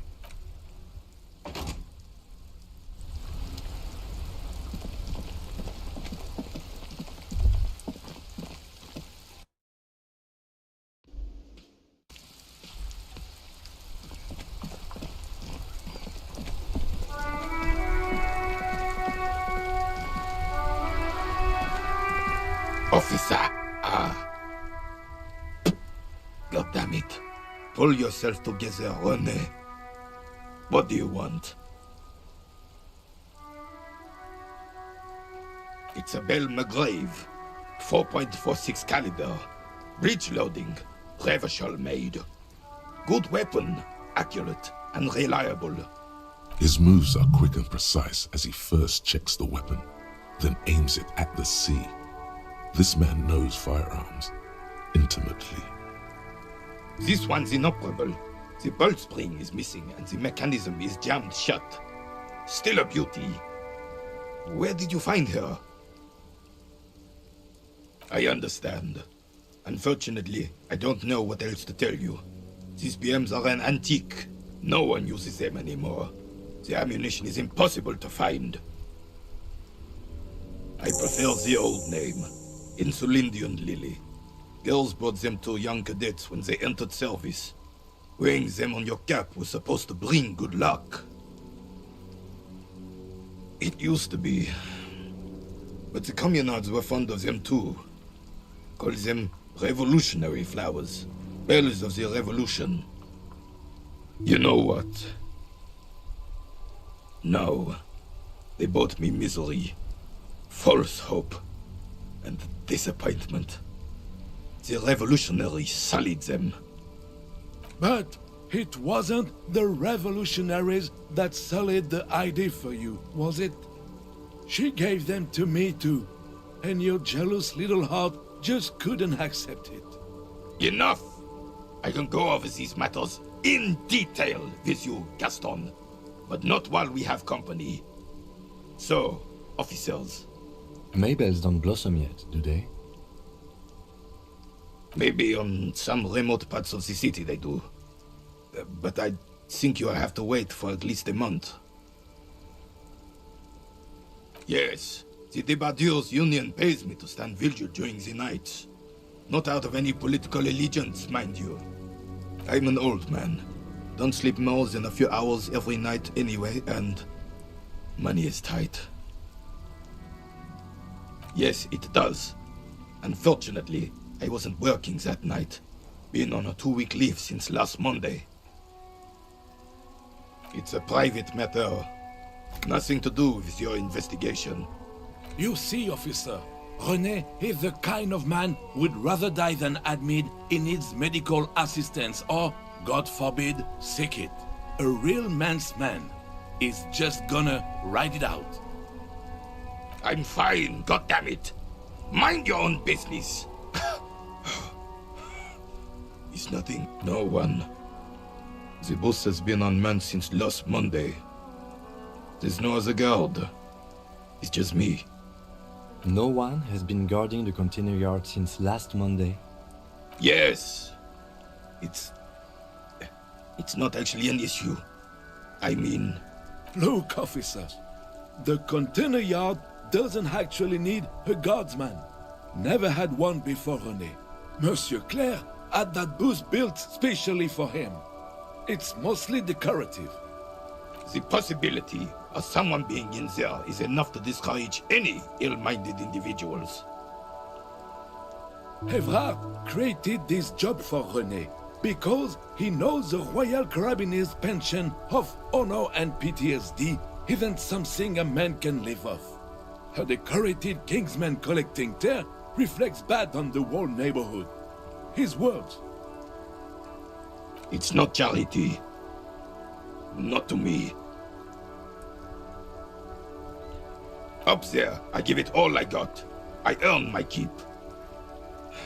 But you're right, officer. There is no middle ground. It's do or die. Something about him has changed. He's calmer somehow.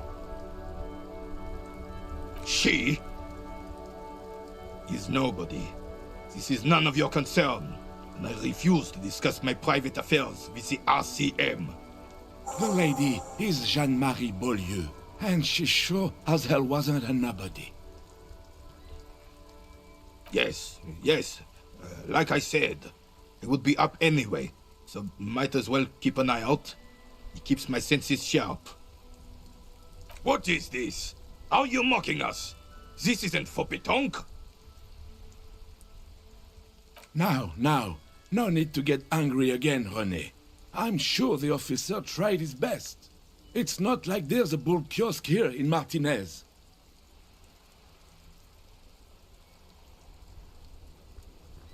The best, huh? This isn't even a bull. But fine. I guess you did attempt to right your hooliganism. Consider it forgiven. As René turns from you to his partner and back, the medals on his chest rattle and glare. He keeps his spine straight and his ribcage lifted, displaying them proudly. 2. The larger one is shaped like a cross, while the smaller medal resembles the sun. A crowned head in front of 2 crossed rifles, the medal hangs from a blue striped triangle. It's the Croix de Bravoure, Cross of Valor. The cross was the highest battlefield decoration in suzerain's armed forces, awarded for exceptional bravery in the line of duty, in service of King Frizzle I. A small blue star inside an orange sun.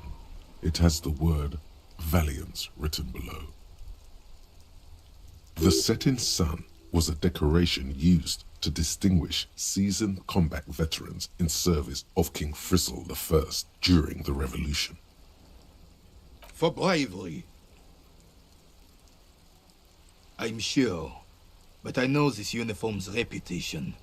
You are also wondering if I got this for raping women or killing babies. Honor is everything to me. Whoa, sounds like you're about to open the gates of conversation. This man will literally talk your ear off if you let him wander off to memory lane. For doing my duty in the heat of battle, for looking my mortality in the eye, when men like Gaston here hid in the bushes and shot themselves. He saved some muddy princeling who foolishly strolled into the front line in his gown of velvet and gold.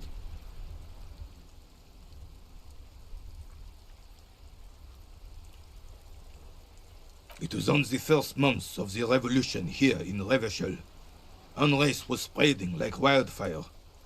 Marauders had taken most of the Couronne and were getting really ambitious. King Frizzle thought he could end it all in one decisive strike. Sent his cousin, Drisson, to put an end to the unrest. Alas, the young Drisson was all piss and no vinegar, wearing a tunic of purple velvet and cockatiel feathers to battle. Even his rifle was gold-plated, shone from 5 clicks away. Can you imagine the asininity? He really despises that Drisson fellow. Purple velvet tunic. That isn't exactly camo. To keep the long and bloody story short, Drisson marched us against the partisans in Couronne. And when I say marched, I mean made us walk into captured enemy territory, single file, like toy soldiers, while he rode in front on his giant red stallion. The rebels were smart. They let us come real close before opening fire. Suffice to say, it was carnage. I got shot in the left shoulder and went down. Just a flesh wound. But just as I turned over, the prince fell into the mud next to me. He was missing his lower jaw. Then his horse, driven mad by the noise and smell of gunpowder, stepped on my leg and shattered my knee. Hang on to the story. Veterans get sentimental after such retellings. This might yield something useful. I grabbed my sidearm and shot the beast in the head. Then everything went black. Capitaine Arnoux, le fléau des chevaux. The bane of horses. When I came to, it was all over. It was just me and Joe Lestresson, gurgling in the blood-soaked mud right next to me. The dink had taken numerous flesh wounds and lost a lot of blood. But despite missing his jaw, he seemed hesitant to die. Tougher than he looked, that one. So I grabbed the dink and started crawling. Kept going until the 59th Cavalry picked us up. Through some miracle, we both survived. And the jailless freak convinced Frissel to give me a medal for not leaving him to die in his own blood. Piece and shit. He was the commanding officer and I was on duty. Just doing my job. Shouldn't hand out medals for that. 13 months later, I received the Sun for distinguished service. It's not worth mentioning. You sense he's downplaying it. He did a lot more than his duty. More than anyone's duty. It's in his spine, in his billowing breasts, and untarnished self-worth. Because he was a goddamn dandy. Had no business leading men or even being on the battlefield. All he was related. The royal blood alone doesn't make army commanders. He was a stupid kid, only interested in horses, hairstyles, and man-loving. Pooh! And 782 Royal Carabineers are dead because of his incompetence. Whoa, man-loving? Is that even a word? It is not. The old Carabinier stands quietly like a statue, his features motionless. What Monseigneur Modesty is not telling you is that he crawled over 7 kilometers before the cavalrymen found him and Drizant. 2 days later that was. And that even while crawling with a mangled half-dead prince on his back, he still managed to murder 3 rebels on his way. Is that pride in his voice? It's deep down, but maybe even unbeknownst to the man himself, it's there. Maybe, but also bear in mind, officer. They don't end this out for anyone with a service record. Oh no, you have to get shot. Repeatedly. And you need to get your hands bloody too. Really, really bloody. Do not speak of what you know nothing about, Poltroon. Duty is something you will never understand. Bah! There were many such stories in those days. Many such men too. True Revacholians. Men... Oh yes, René, yes. Men were bigger, girls were prettier, and everyone wore the fascia. Lord, please, bring those days back, if you can. I'm not getting into this with you again. Officer, was there anything else? You should try to come up with a heroic story of your own. Impress this old soldier.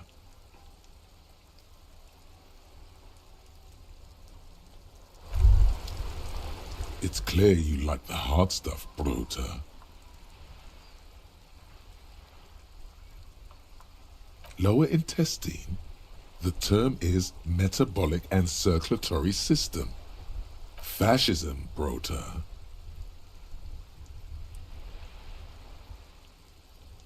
Many things, but it's mostly about trusting your gut. Who does your gut tell you is the source of Revachol's problems? Yes, them, but also women. Women, men of war. You don't like them. They're insane. Their idiocy needs to be scrubbed off this world with rubbing alcohol. Woo men need to go back to the fucking kitchen. That's what fascism boils down to. The rest is also important. But the main thing is that woo men need to know their place. Stomach truth. You're having a stomach truth. Because you've said the hard things that others won't say, the good things, You've said them many times. Okay, yes, let's call it that. Good thinking. That sounds much better. Traditionalism. You like the sound of that. You're going to keep your vooz, right? Keep your vooz, Brota. There's a slow pain. It is one of...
A banged-up motor carriage lies half-submerged in the icy water, slowly sinking into the Insulindian Ocean. Only the cabin top, rear wheels, and the engine remain visible. Remember the tire tracks in Martinez? This is where they were leading. It appears to be so. I agree. We should definitely investigate. You get a sudden, sinking feeling. Stomach acid comes up as you look at the motor carriage in the deep, dark, cold water. Why the doom and gloom? It's just a sunken motor carriage. Some motor carriages are bound to end up in the sea. The logo is too deep in the murky water. You can't make it out, but you do see a monkfish float by. The ice hasn't closed around the vehicle yet. My guess is it's been here since last Saturday or Sunday. The estimate is correct. The incident probably occurred on Sunday evening. The motor carriage is properly stuck in the ice. Getting it out would require a team of specialists. A single day in the salty seawater would ruin most vehicles, but this one looks worn even in places the salt water hasn't touched it. Let's wait for the low tide and see what's inside. Great idea. Then we can get the things inside. The joyrider must have left something good inside. Guns, papers, maybe a cool jacket. A joyrider jacket. I don't know. An hour or two, tops?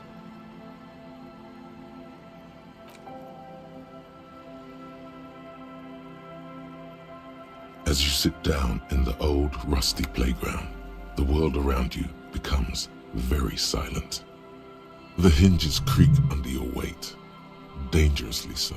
Nothing but the sound of seagulls high above in the sky, echoing like distant laughter. Ice cracks around the blue motor carriage in the sea. Yes, it does. Let me think about it.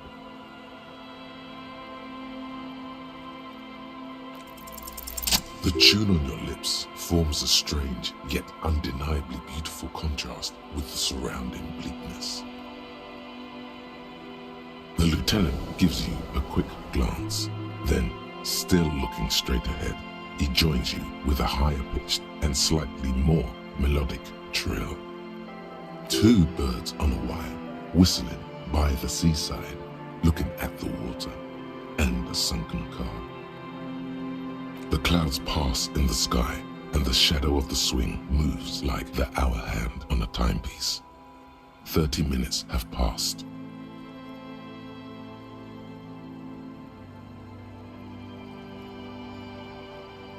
Looks like this might take a while. Time to present a good topic for discussion.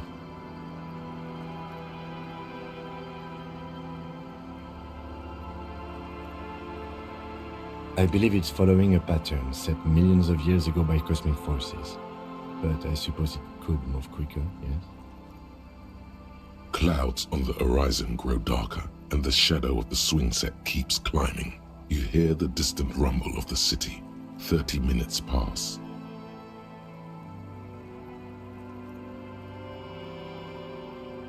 God, I hope so.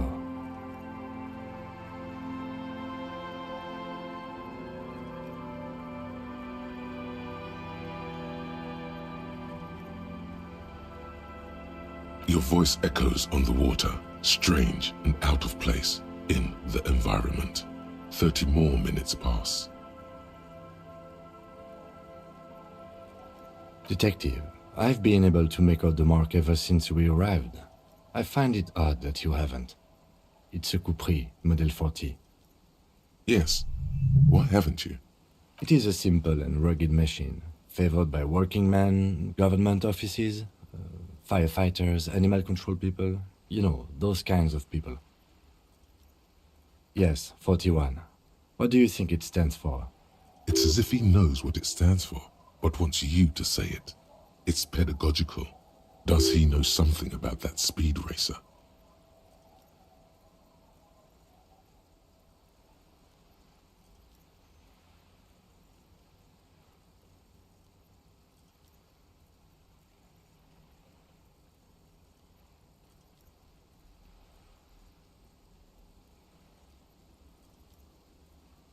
Right. Or 41 is the number of a police precinct? Your precinct. A massive pit opens up in your stomach, and the most terrible feeling comes over you. No. Just nope. Say no to this, Harry.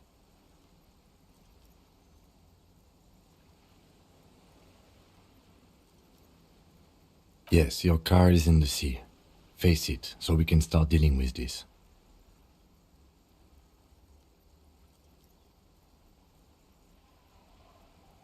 The lieutenant just shakes his head. There were never any street racers. It was always you. You drove your car in the sea. I'm afraid so, yes. It looks like you started in front of the whirling, jumped over the canal, and then drove your vehicle in the sea right here. Of whom? I don't think so. If anything, you were probably drunk. Detective, we don't. A rescue operation really isn't viable at this point. That is very unlikely. All the electrics are toast. That goes for the electromagnetic steering and brake systems as well. You'd be lucky to find one undamaged component in there. In a few months, there will be nothing but rust left of this vehicle. It'll be cheaper to buy a new one. Well, not cheaper. This motor carriage costs 40,000 real. But in the long run, it still makes more sense to buy a new machine than try to refurbish this. Let's face it, this is a substantial loss to your district's budget. I mean, my station only has 4 other vehicles in addition to my kinema. This was 20% of the station's vehicular budget. I'm afraid it will have to be there like that for many years. Look at it. Parts of it might be salvageable, but overall, this machine is a write-off. The lieutenant adjusts his glasses and doesn't say anything. You can still whistle. Besides, the night is always darkest before the dawn. People are more valuable than machines. Training a police officer is even more costly.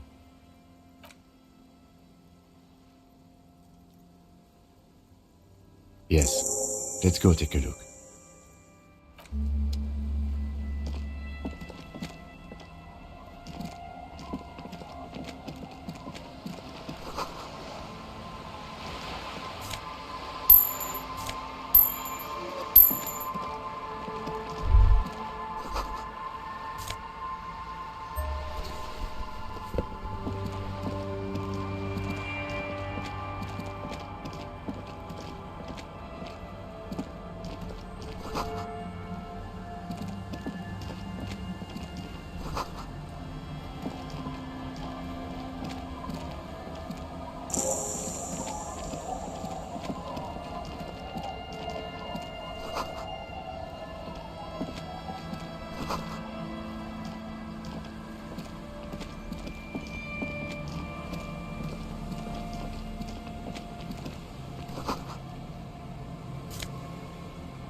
worn and beaten wooden planks of the bench do not look overly comforting.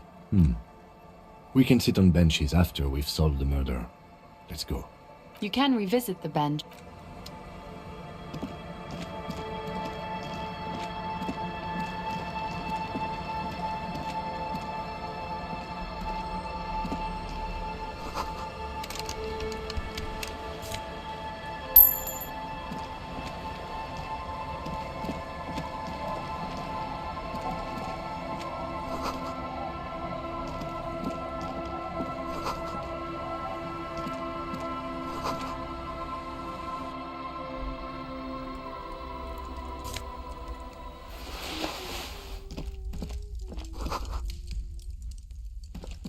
Hello, mister.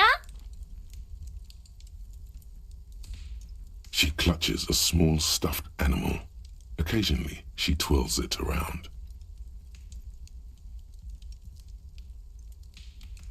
My mom's outside, and I don't really know about my dad. It's a grouse. Wasn't Gar, the cafeteria manager, trying to repair a piece of taxidermy? I don't know. Sure. I mean, you already took it. I don't like it anyway. It looks angry. It's Lammy. He's my friend. Sort of. Like... Lambie is a stuffed lamb that, admittedly, has seen better days. One of the eye buttons is missing, and the fur is tattered in several parts. Yes. Very soft. Isn't he soft? Oh, I had gloves. Very big ones. Heavy, too. Where did you get these gloves? Found them when Lemmy and I were playing hide and seek. In an empty house. Where no one lives. I think someone hid them there. She doesn't want you to think she stole them. I hid them. The twins were going to take them. They're stupid. We are going to need those gloves. It's for important police business. Oh. They're in my sandcastle. Behind our house. Under the sand. You can break the castle. It's not very good. Bye!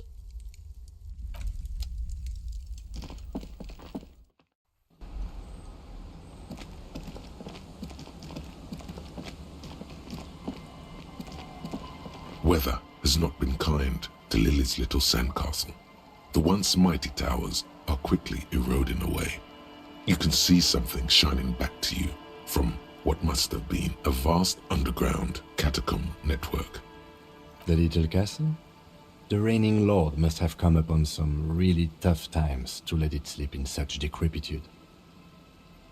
The walls and floors give way to the giant's greed, collapse and present you with a pair of ceramic gauntlets. Congratulations. That's the gauntlets down then. We're doing good on the armor collection front.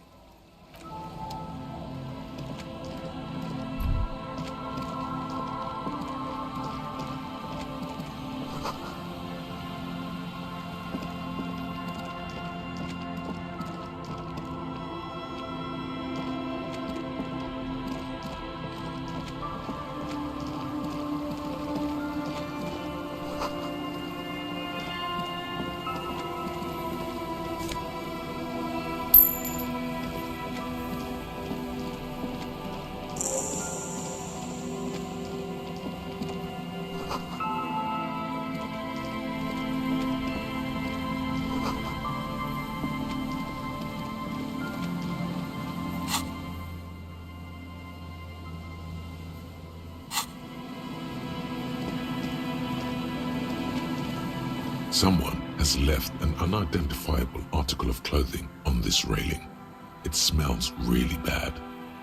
The cloth, if you can still call it that, makes a soft crunching sound as you thrust your finger into it.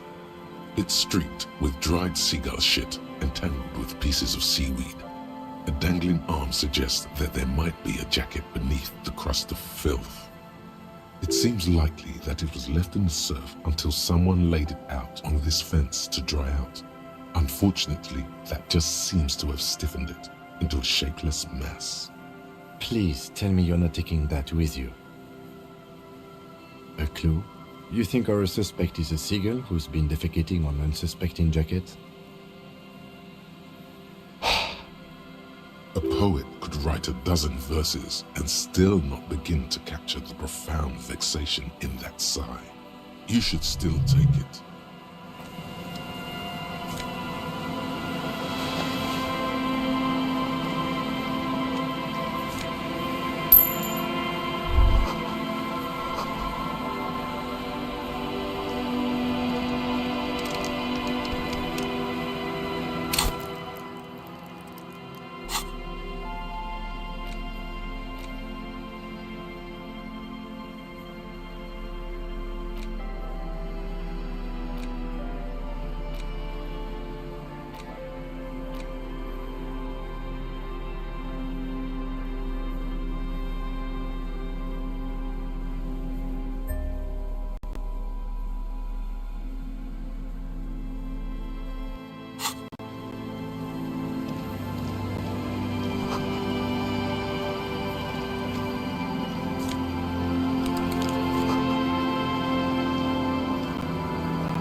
Hi, officer.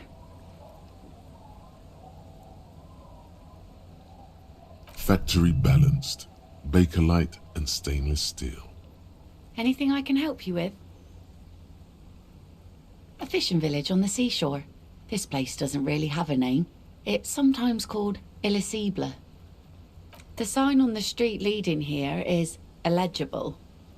Has been since they built this place.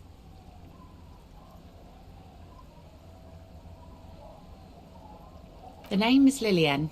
People call me Netpicker. I think I have time for questions, and that was actually the second one. Indeed, you're always confused as to your whereabouts.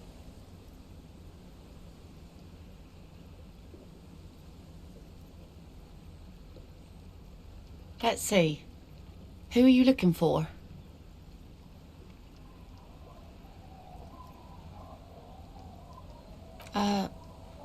I don't think I know what these are. Care to elaborate?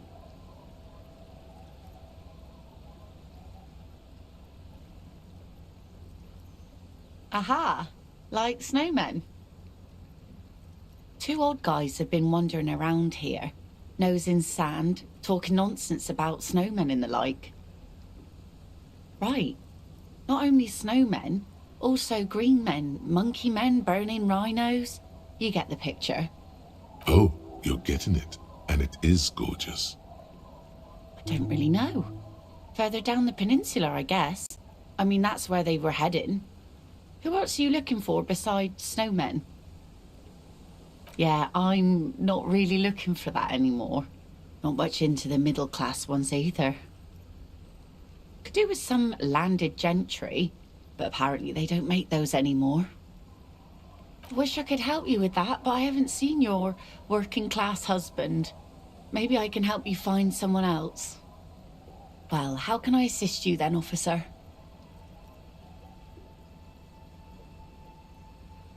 Like I said, fish mostly. Sail the waves, take care of the kids, pick nets. Right now I'm tarring a little skiff. I sell the fish to people in the Delta to serve at their fancy restaurants.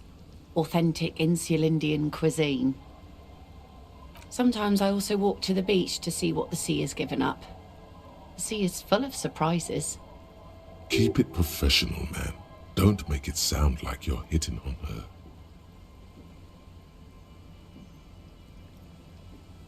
Wood, pieces of glass. Every once in a while we see dead bodies. Human, animal, fish, other odd sea creatures. A mine washed ashore once. Bottles, drugs also. Lost cargo in general. Most of the time it's just wood and glass. All right. Major choice moment. You only get to ask one thing. It would be weird to say them all. Choose wisely.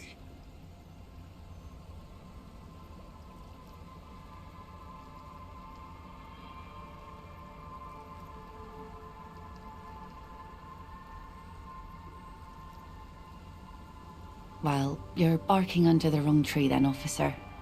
I have no interest in floaters. Seen enough of them in my life already. Very unattractive bunch. Unfortunately, the factory sold this one with a 3-year warranty instead of a story. It's to intimidate folks, mostly. Not really. I know some basic moves, and I know it sure as hell beats a knife when you're in a tough spot. But not when you're in a tight spot. It's a regular mass-produced sword, like a shovel or an axe. Nothing fancy, just for intimidation. From time to time, people need a lesson in respect. That's just the way it is. Back in the day, I caught the eyes of many men. And believe me, men need a lesson in manners from time to time. No, I'm afraid not. Tempting to confiscate the blade I used to keep these animals in check. It would put me in an early grave. Some went to patch their wounds, their lesson learned. Others were more thick-headed. And one of them, guess I enjoyed the way he bled. If it is, then why the melancholy? Gone. To the waves. The sea took him. It was a long time ago.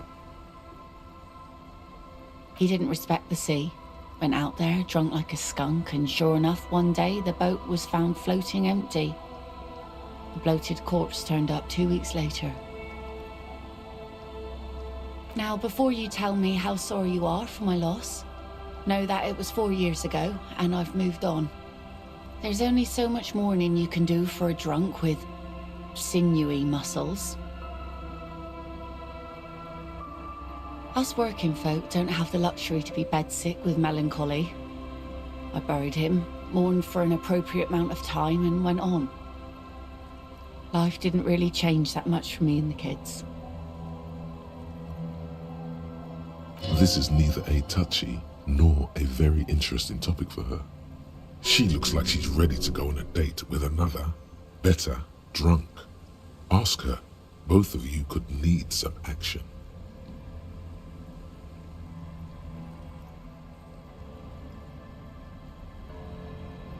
Sure is. The sun, I call her, coated with a fresh layer of tar just yesterday.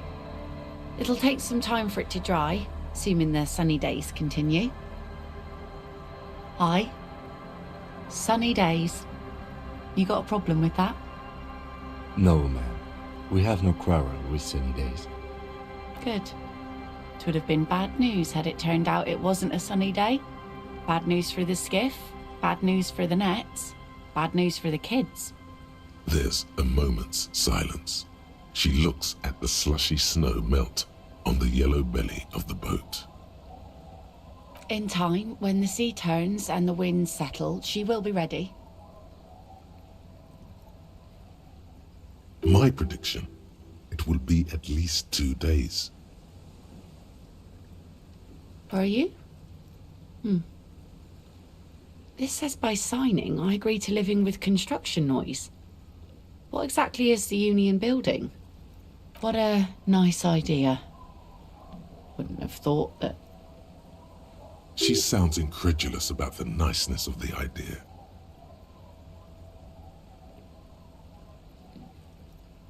That Evrart and the Union have nice plans for anything.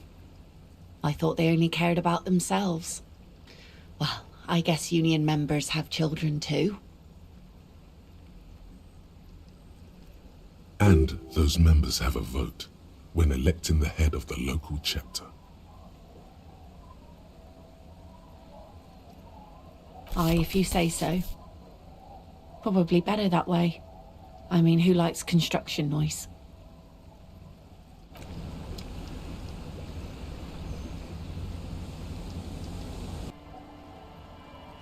Evrart and his plan for the village. I guess he has a pen and everything. Here you go. You're welcome.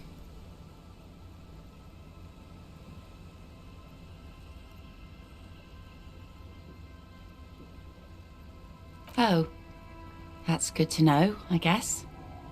Why is it in the sea?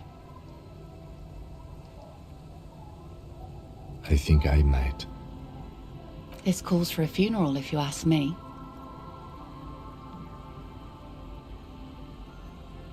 Aye. Feels deserved, don't you think? Falling in the line of duty like that and all. Holding a funeral doesn't mean you love death. Don't be childish. You're a police officer. Our things are part of our life world. They're made with human sweat and they share human history. We should care about them as we care about humans. To some extent, at least. Life world? Someone's been reading up on last century Gottwaldian philosophers. Play it cool now. Oh yeah? You won't even be able to get it out of the water before early June. And where are you going to bury it? Who to invite? What music to play at the wake? Take it from someone who's been through a few funerals. It's easiest to just leave them there and let nature take care of it. That's all we have time for right now anyway. Come back here in June and see how you feel about it then. It's not like it's going anywhere. Absolutely. Things like what, for example? Oh? Well, how can I assist you then, officer?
You're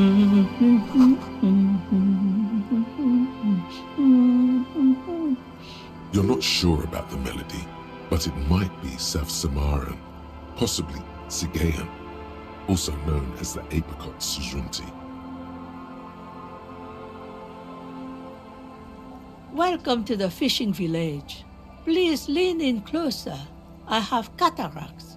Then how does she know you're here?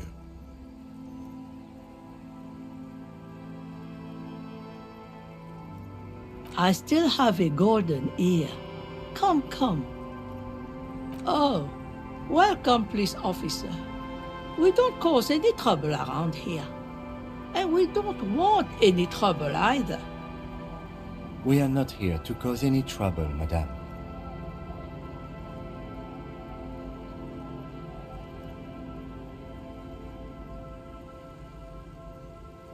Oh, of course.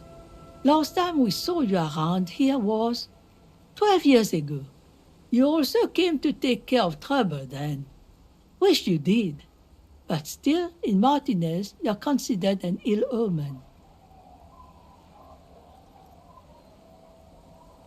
Oh, the usual. Dark tidings. Black Hound. No, not you personally. I meant the RCM. Some of the men got into a fight. One of them killed another. Locked himself in that woodshed over there. He was brooding, needed some help opening the door. You got it open for him and took him to think about what he'd done in a more secluded place, somewhere more quiet. She says it as if he was on some kind of spiritual retreat.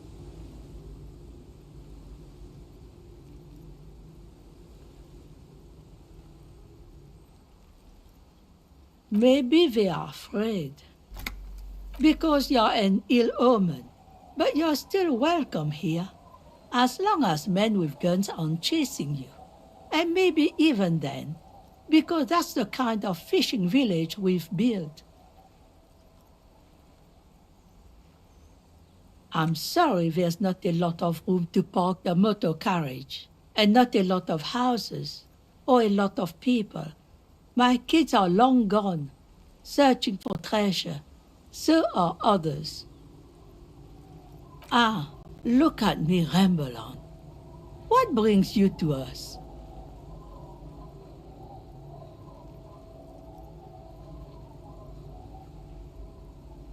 Just us. It's barely a village anymore. We almost don't exist.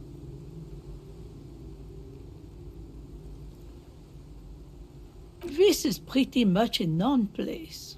A gap, a blank spot on the map, just a cluster of nameless shacks on a nameless street. The place is so pornographically poor, it's not even funny.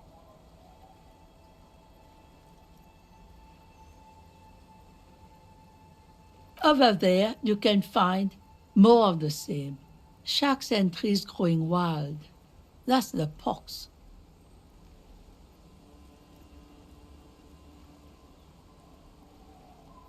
An old military hospital and its surroundings.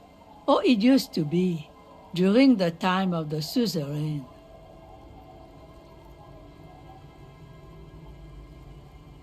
After the war, it was turned into a goodwill hospital for shell-shock veterans and folks looking for some quiet in the old sanatorium gardens.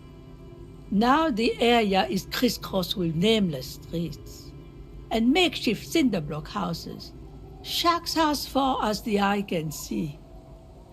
The goodwill ran out. The staff left and the place was shut down. It's long gone by now. Well, there's Lillian and her kids.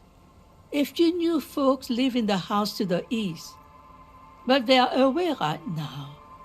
And then there's the drunks. Not a pretty sight, but there's little we can do about it. Home is home, even for them. Lillian is tough. Tougher than the men here, at least. If it wasn't for her and the kids, this place wouldn't have a spark of life left. Sooner or later, you'll see for yourself. Don't have to look long to find these guys. Here, for you, no officer. The only money we have here is some coins the drunks tried hiding from their women and then forgot about. Under carts, boats, in little boxes, it's not hard to find. The lack of wealth is the one thing we've got in abundance. It's a cold, cynical smile. Riddles fits with the general ambiance here. Aye. Sometimes it's as though I'm also gotten lost inside this nameless nothing. Oh, it seems to be a common theme these days. Isn't that what people always think when they are lost? Something I can do for you to find your way, officer? She nods, rinsing another piece of cloth.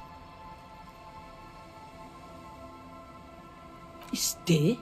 Most people here are trying to leave. That said, if lodgings is what you're looking for, I've got a free room in the shack. I won't charge you for it. Take it as a gesture of goodwill from the village to the RCM.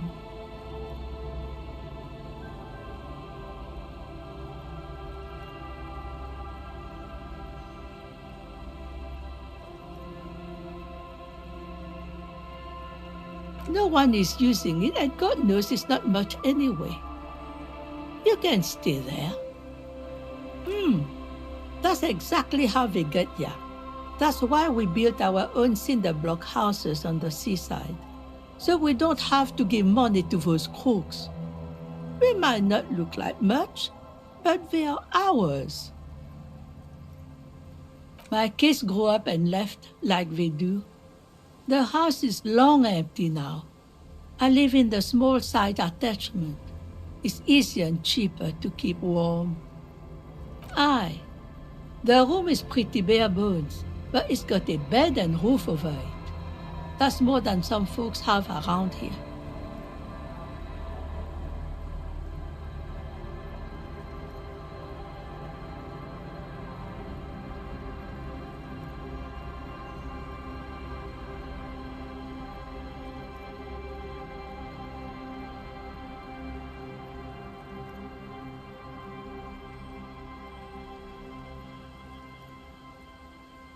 Surely not the first one.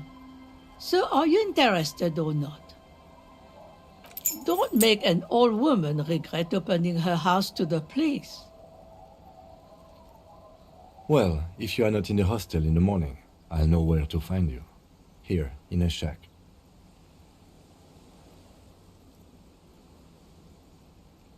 Not much. There's the abandoned church, the DeLorean Church of Humanity. It's been there since before my time, even. Some things just don't fly, officer. Look around. Who'd go to church here?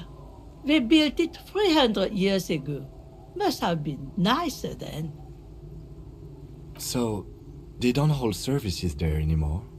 The Ecclesiastes? No, we've tried, but things just keep happening. Crime, accidents, other things. The place never stays open. It's a pity. It used to be such a nice church. Before you get to the church, there's some ruins, an apartment complex, or some kind of electrical plant. Run-down bunch of houses, empty. I don't know exactly. A pre-war place. It used to be something. Before the war. I wasn't here then, you know. Was born in Samara. Of note, the old fish market up on the boardwalk. But it's closed. What? You're one of those real estate people with big plans? If you want a development opportunity, you can check out the abandoned building over at Land's End. Used to be a supply depot, we think, sending goods and ammo across the bay. It's jammed shut though. We tried to get in, see if there was anything to sell or scavenge, but it's impossible. Nothing is impossible, surely. And now you know everything there is to know about this coast. I can wash it for you, but it's going to take about a half an hour. Think you can stay put for that long? Hell yeah. No, we must run around ceaselessly. It would be torture to stay put. I could use a breather. It's been another track and field day. Well, hand it over then, and I'll see what I can do. Must say, I'm proud of this one. It's pretty nice underneath all that filth. I hope you'll have an easier life in your hands. Me? No one. Just an old washerwoman. Mother called me Isabel, if that's what you're asking. And my married name is Sadie. Now it's your turn, Mr. Why, I guess I will, Harry. Aye, it just rolls off the tongue. I used to know a Harry. Strong lad, but dumb as a rock. He did too many narcotics. So many, he fell off his boat and split his skull on a buoy. Folks who saw it say his head cracked open like a melon. Nasty, nasty. Eh? What's this about? Come now, I can't read all this scribble. Tell me what it says. A deal with who? It's the Border Union, isn't it? I don't believe that. Police showing up here, collecting signatures. This had Union written all over it. Thought so. So what do the Clare brothers want this time? I might be half blind, but it looks like part of the village is gonna be a street. The best part. The part we need to get out of our houses. I see Lillian's name is already here. The girl is too trusting. Either way, I won't sign union papers.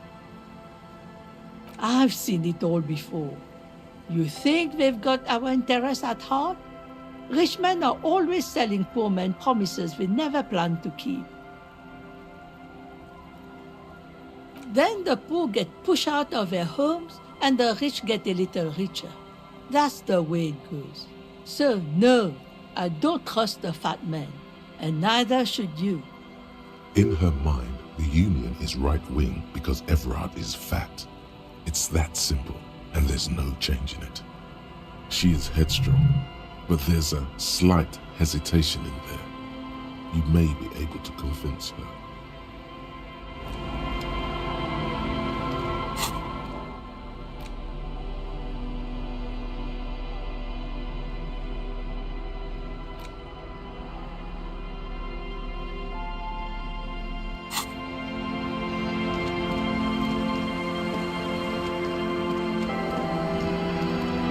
The sea's gonna calm down soon. I can feel it. The wind is turning southeast. Oh? Well, how can I assist you then?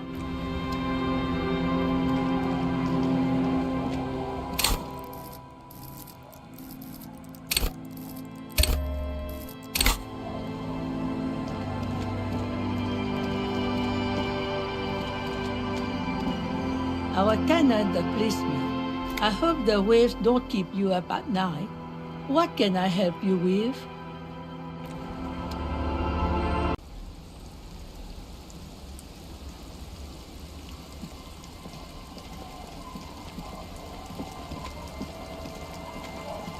The door has seen better days. The layer of paint has started to peel off due to the salt and wind from the sea. Even the lock looks slightly rusted. I'll wait outside to give you some time and privacy to check out your new living arrangement. But just so you know, after we are done with the day, I'll still be staying in the whirling in rags for the night. We'll meet in front of the shack in the morning. The key turns with a satisfying click. You can enter the shack now.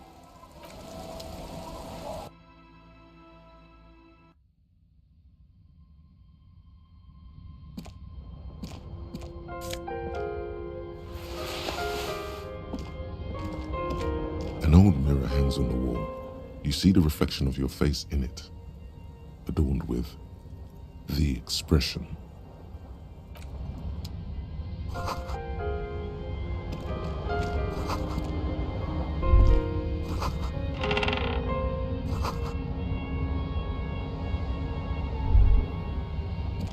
On the table, you see a bowl of water, a rough soap, and next to it, a small hand mirror.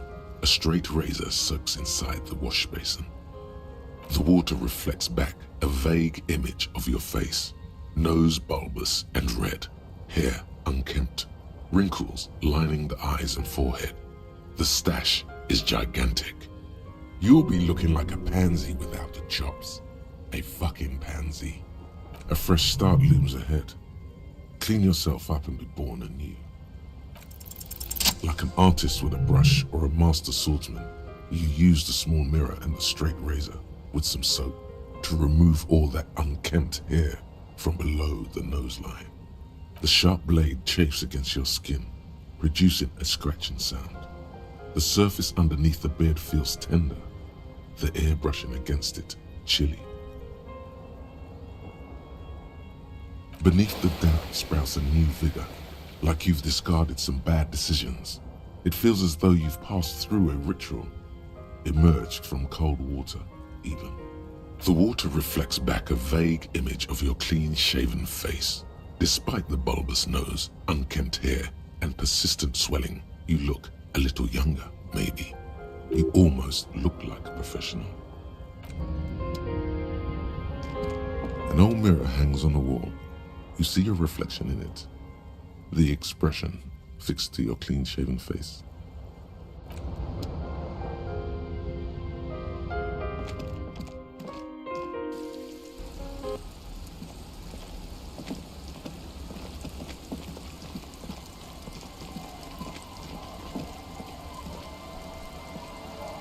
Yes? Yes. I don't know what to say. Perhaps,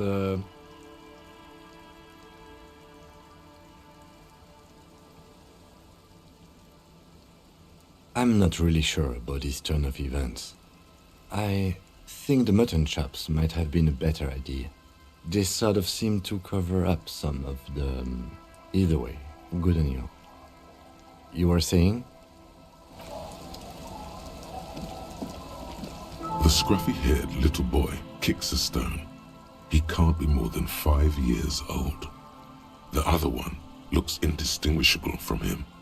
He watches his brother kick the stone with his tongue lolling out of his mouth.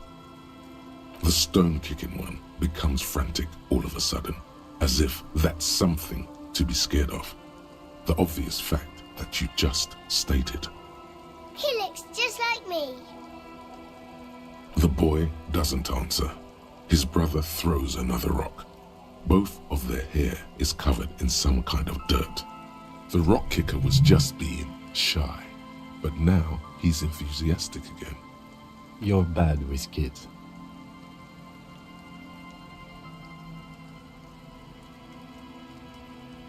Don't worry, everyone is. How about we do some police work now? We're not getting anything here. This one doesn't say anything, kicking the concrete with his worn-out sneaker. Lily's our mum. The stone kicker laughs suddenly. His head is too large for his shoulders. The other one laughs as well. Wow, so intellectually stimulating. The stone kicking isn't even of very high caliber. Anyone can do that. Yes. Yes. It doesn't look like he knows what that means.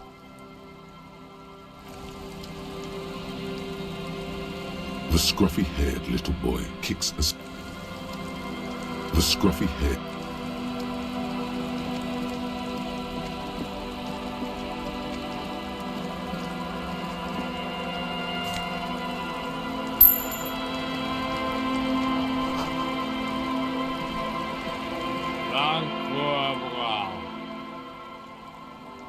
The noxious odor emanating from the drunken man is strong and familiar. Don't you call her? Yeah! Don't you call Abigail? Uh-huh. Abigail.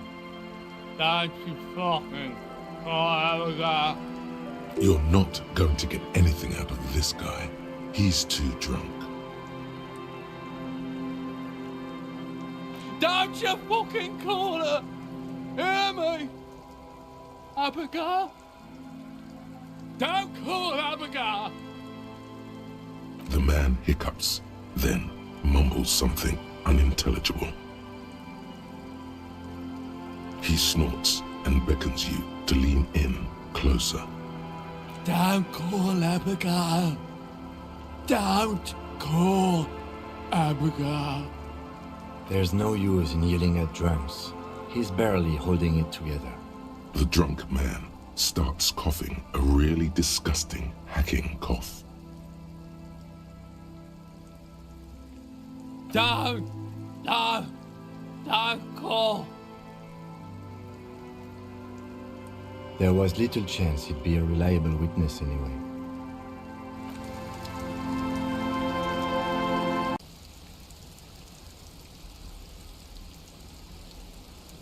Hey, Tequila! Good to see you. How's business? How's the whole reality situation treating you? So what's happening? Yeah, Tequila Sunset. How are the, high-concept, reality-based adventures proceeding? He says it like it's obviously your name. Like you call someone Billy Brunel or leader of the 4th Street gang.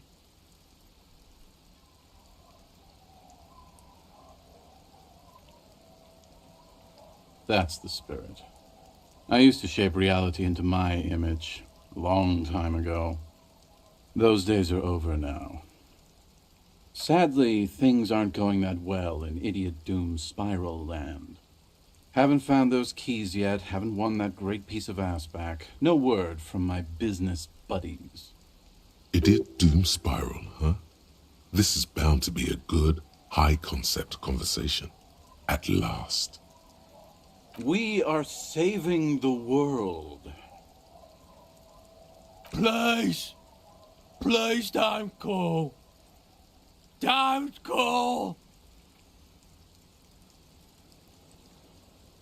Okay, we're drinking. We're drinking alcohol. That's what we're doing. I tried to save the world once, a long time ago, with enterprise, creativity, and willpower. But that didn't work out.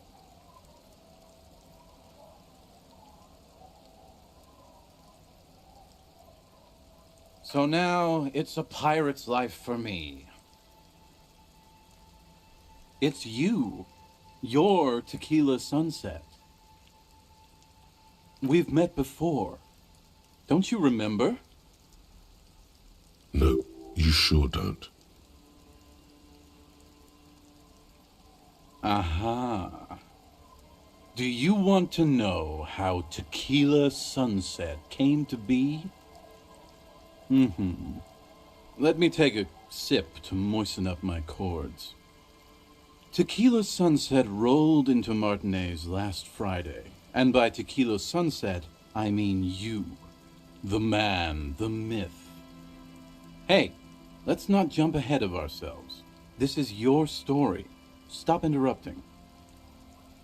You got here on Friday to solve a case, hoping to be the early bird who gets the worm. And by the worm, I mean the buzz. Because as far as I know, all you did was get pissed drunk.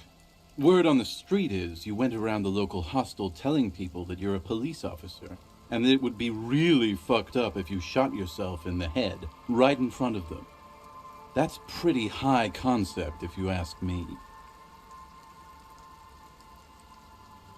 It is. The lieutenant's brow is furrowed. He's listening as casually as he can.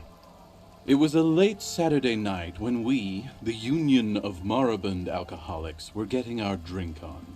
Nothing remarkable about this. We get our drink on 24/7. Makes everything warm and glowy. I trust you know the feeling.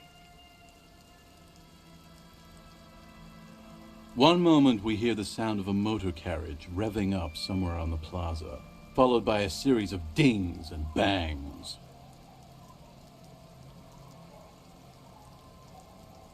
Do you remember the sound of wood cracking? The billboard? Naturally, loud noises pique the interest of anybody owning a pair of ears. That's just the reality we're in. Anyway, there was a brief silence, a gasp of silence, if you will, followed by a real commotion. We heard the carriage careening towards the coast at top speed. Sounded like someone jumped the canal. We grabbed our brewskis and rushed to the jetty. Never underestimate the speed of an alcoholic. What we saw was a sight to behold. A beat-up police carriage containing you. Right there on the beach. You rev the engine and screamed at the top of your lungs.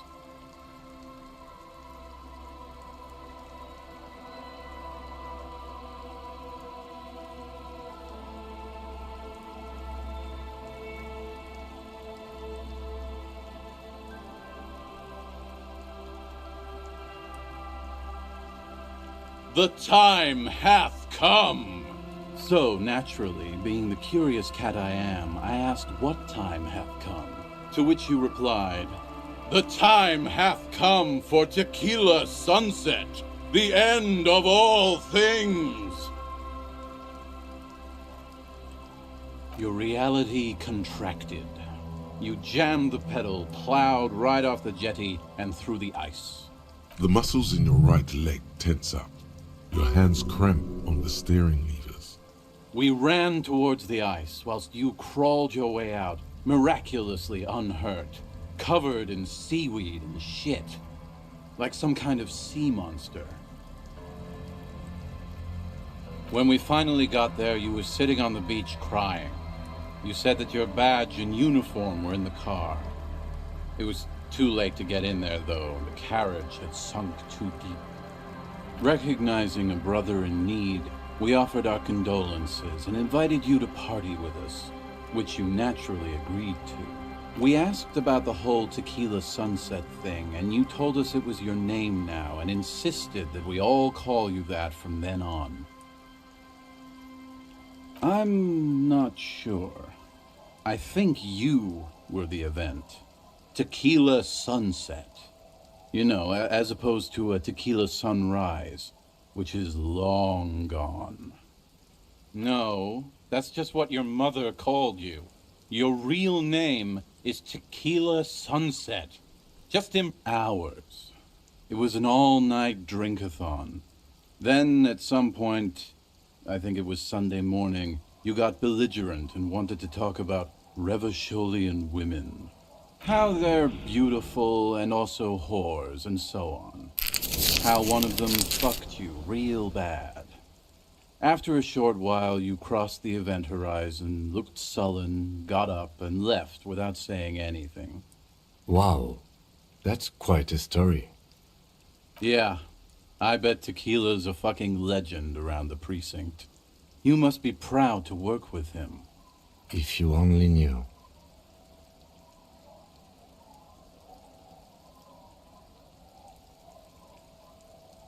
Beside your gun and your badge, you said something about your hope or heart or something.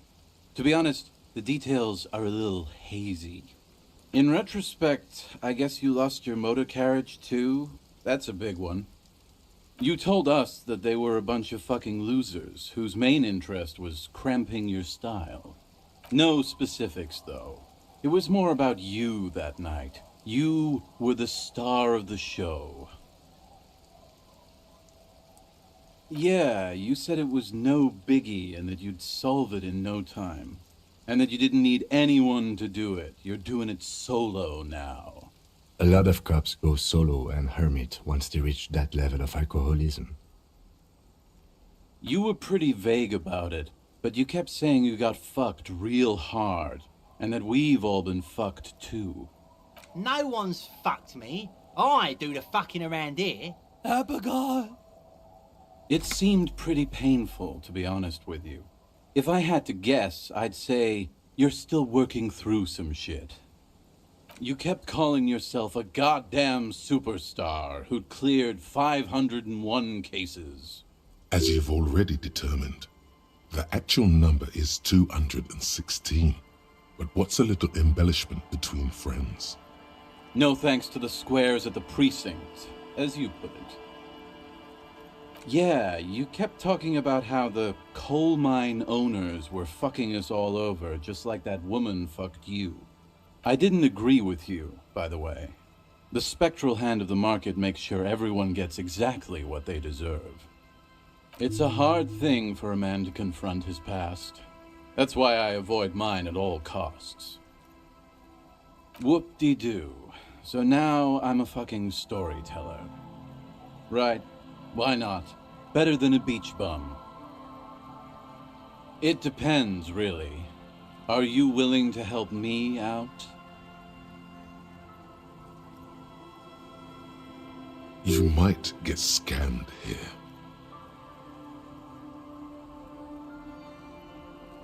No, the reality of the situation requires a rather modest contribution. A little motivational package. Booze! Did you already forget our party? The thing I relayed to you earlier.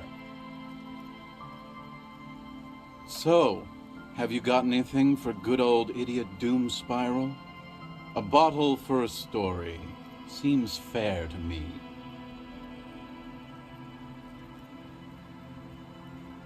Classy. Hey, Spiral Boy, you gonna share that? Shut up, guys. I'm telling a story here. Something happened to you. Something happened to me, too. My actual name is George, but around here, you already know. I was once a reasonably high net worth individual. A founder/junior partner at a high-concept creative services agency. When my story begins, I had just landed a major contract with an insurance firm. I used the profits from my agency to finance what I called a cultural incubator. Abstract value generation, value per person, high-concept stuff. I developed the paradigm, worked within the paradigm, but the burden of leadership weighed heavily on me. So I went jogging every so often to keep myself sane. 22 full-time employees, an all-star team, a potentially historical set of individuals. Worrying about them often kept me up well into the morning hours. It did. With my trusty Sansariq tracksuit, I felt like I could conquer the world.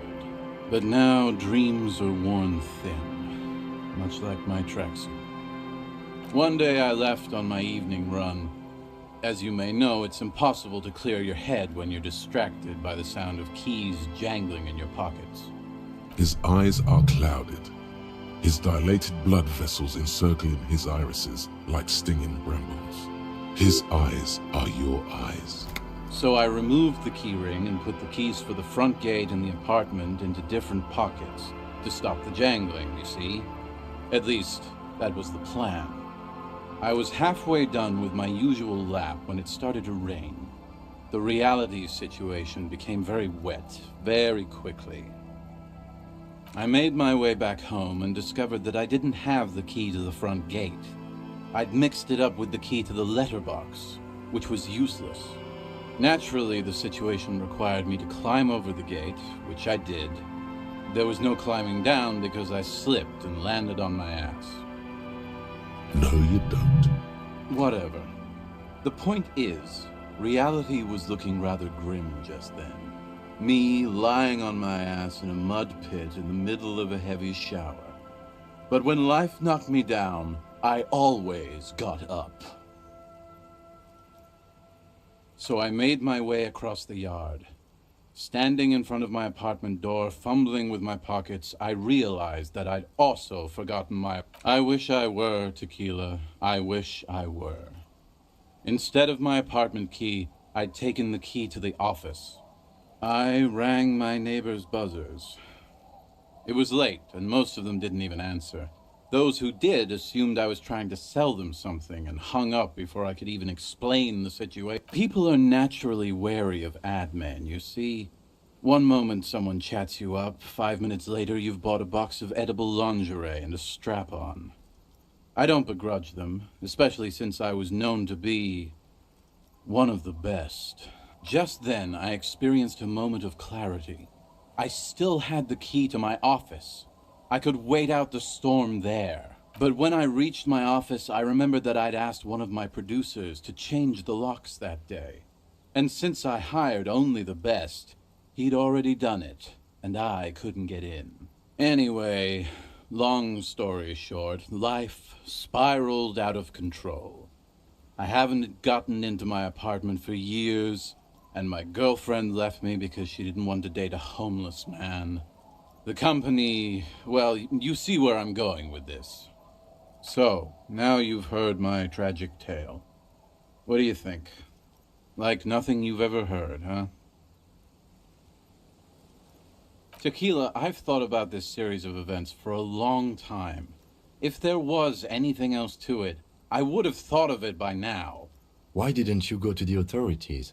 Well, at one point they came to me, but, you know, I didn't have any ID on me, so they tossed me in jail for 2 days.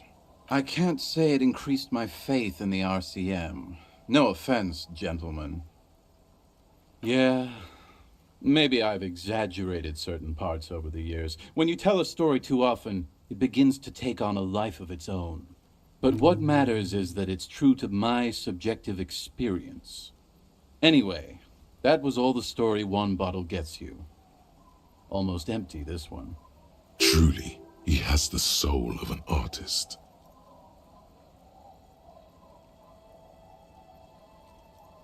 Good fucking question, Tequila. If I knew the answer, you think I'd be hanging out on a beach in this formerly premium but now extremely dirty two-piece lycra tracksuit? I used to own my reality situation. My business buddies and I had our own creative services agency.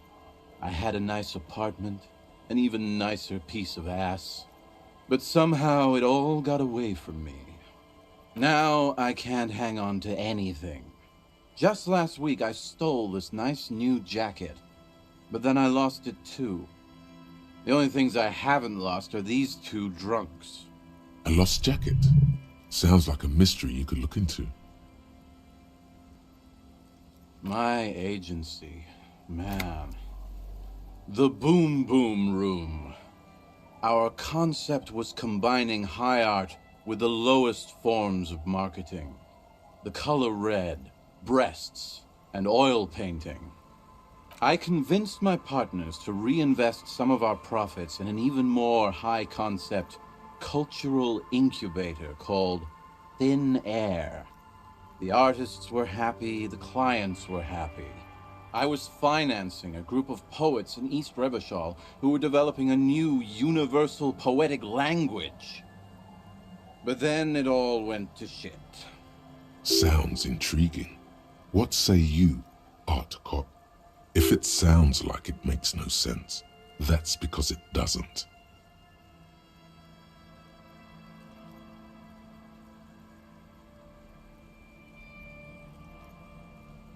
Well, you know, sex sells. That's the first rule of advertising.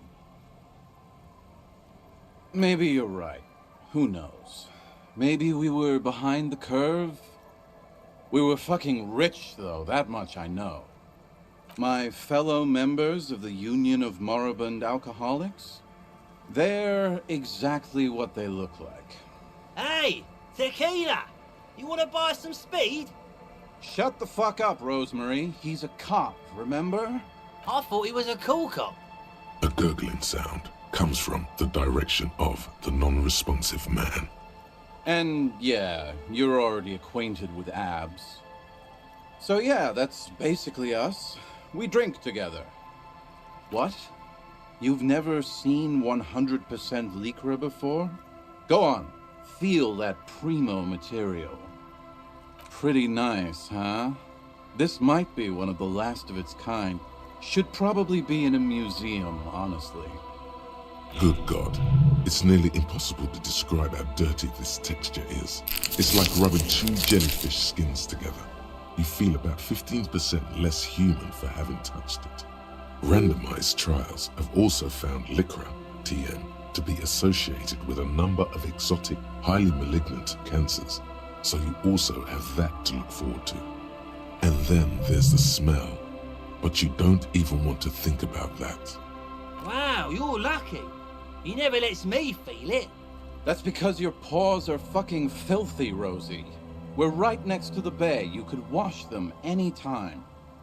Tequila, It's a verifiable tragedy. It was practically brand new. Sure, it didn't really go with my Lycra threads, but it did itch a lot less. Say, you're a detective, right? Maybe you can help old Doom Spiral out. Solve the case of the missing jacket. What do you say, Tequila? Nah, this isn't it. Found? That's medium concept stuff. Totally not my style. It's a big world out there, Tequila. A lot of lost jackets in it. Don't know why you'd think this could possibly be mine. Hey, Doom Spiral. Ain't that the jacket you stole the other week? Not on your fucking life, Rosemary. What's wrong with you people? Like I'd be caught dead wearing fawn, like some low-concept bicycle courier. Tell you what, Tequila. Why don't you just hang on to that one? I'll get another jacket. Someday. At least you got a nice jacket for your troubles. You too, Tequila Sunset. Okay, let's step aside for a second. I have something I want to talk about. I've been meaning to have a little chat with you about your sense of style. It's, well, a little eclectic, don't you think? How would you even describe what you're wearing? Eclectic is for pop music with indigenous percussion. You're a sartorial maverick. You know the expression, the clothes make the man? The right outfit in the right situation can make all the difference in the world.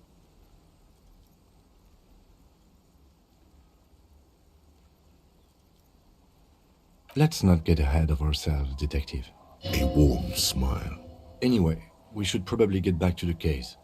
Let's go.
Tequila Sun.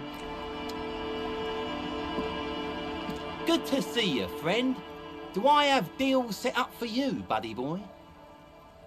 So what do you want? I got smokes. They're cheap. Very cheap. I got Pilsner. Great deal. You won't get a better deal on that piss. Spirits I can let go for 300 real. I also have speed. And by speed, I mean amphetamine. Aye, by amphetamine, I mean speed.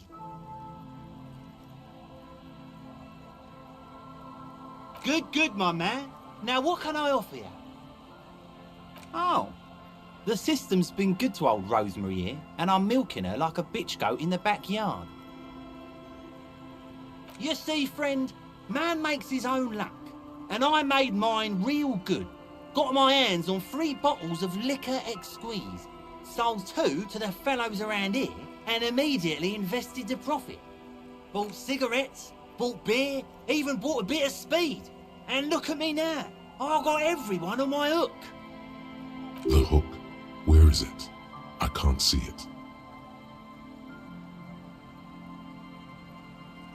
Of course. It is what it is, you know. What it's always been. People, buddy boy. It's the people. He has long forgotten what you were talking about. See, friend, It's real valuable. Worth every real, if you catch my drift.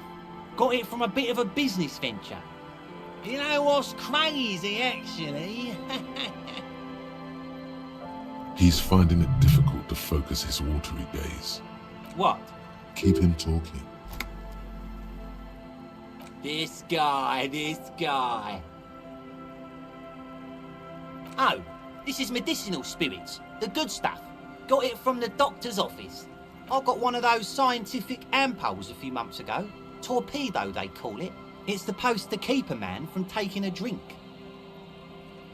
Didn't stop me for shit, that's for sure. 5 lemons with half a pack of butter and you're good to go. It really isn't. In a week, the goddamn kidneys started giving me all kinds of help. Finally, the missus took me to a private doctor's office. Not a charity, the real thing. Those arseholes charged me 4 real to remove the damn thing. But I came out on top after all.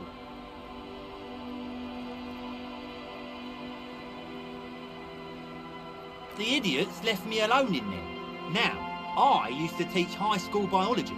I know what doctors use to preserve dead fingers. Swipe 3 cans of this blue medicinal stuff from the back room. Threw the snakes out and voila! What's left is this beautiful blue stuff. 98.7% almost pure alcohol. 2 I already sold to these fine gentlemen here. But this last one is yours for 3 real, if you want it. Don't say it.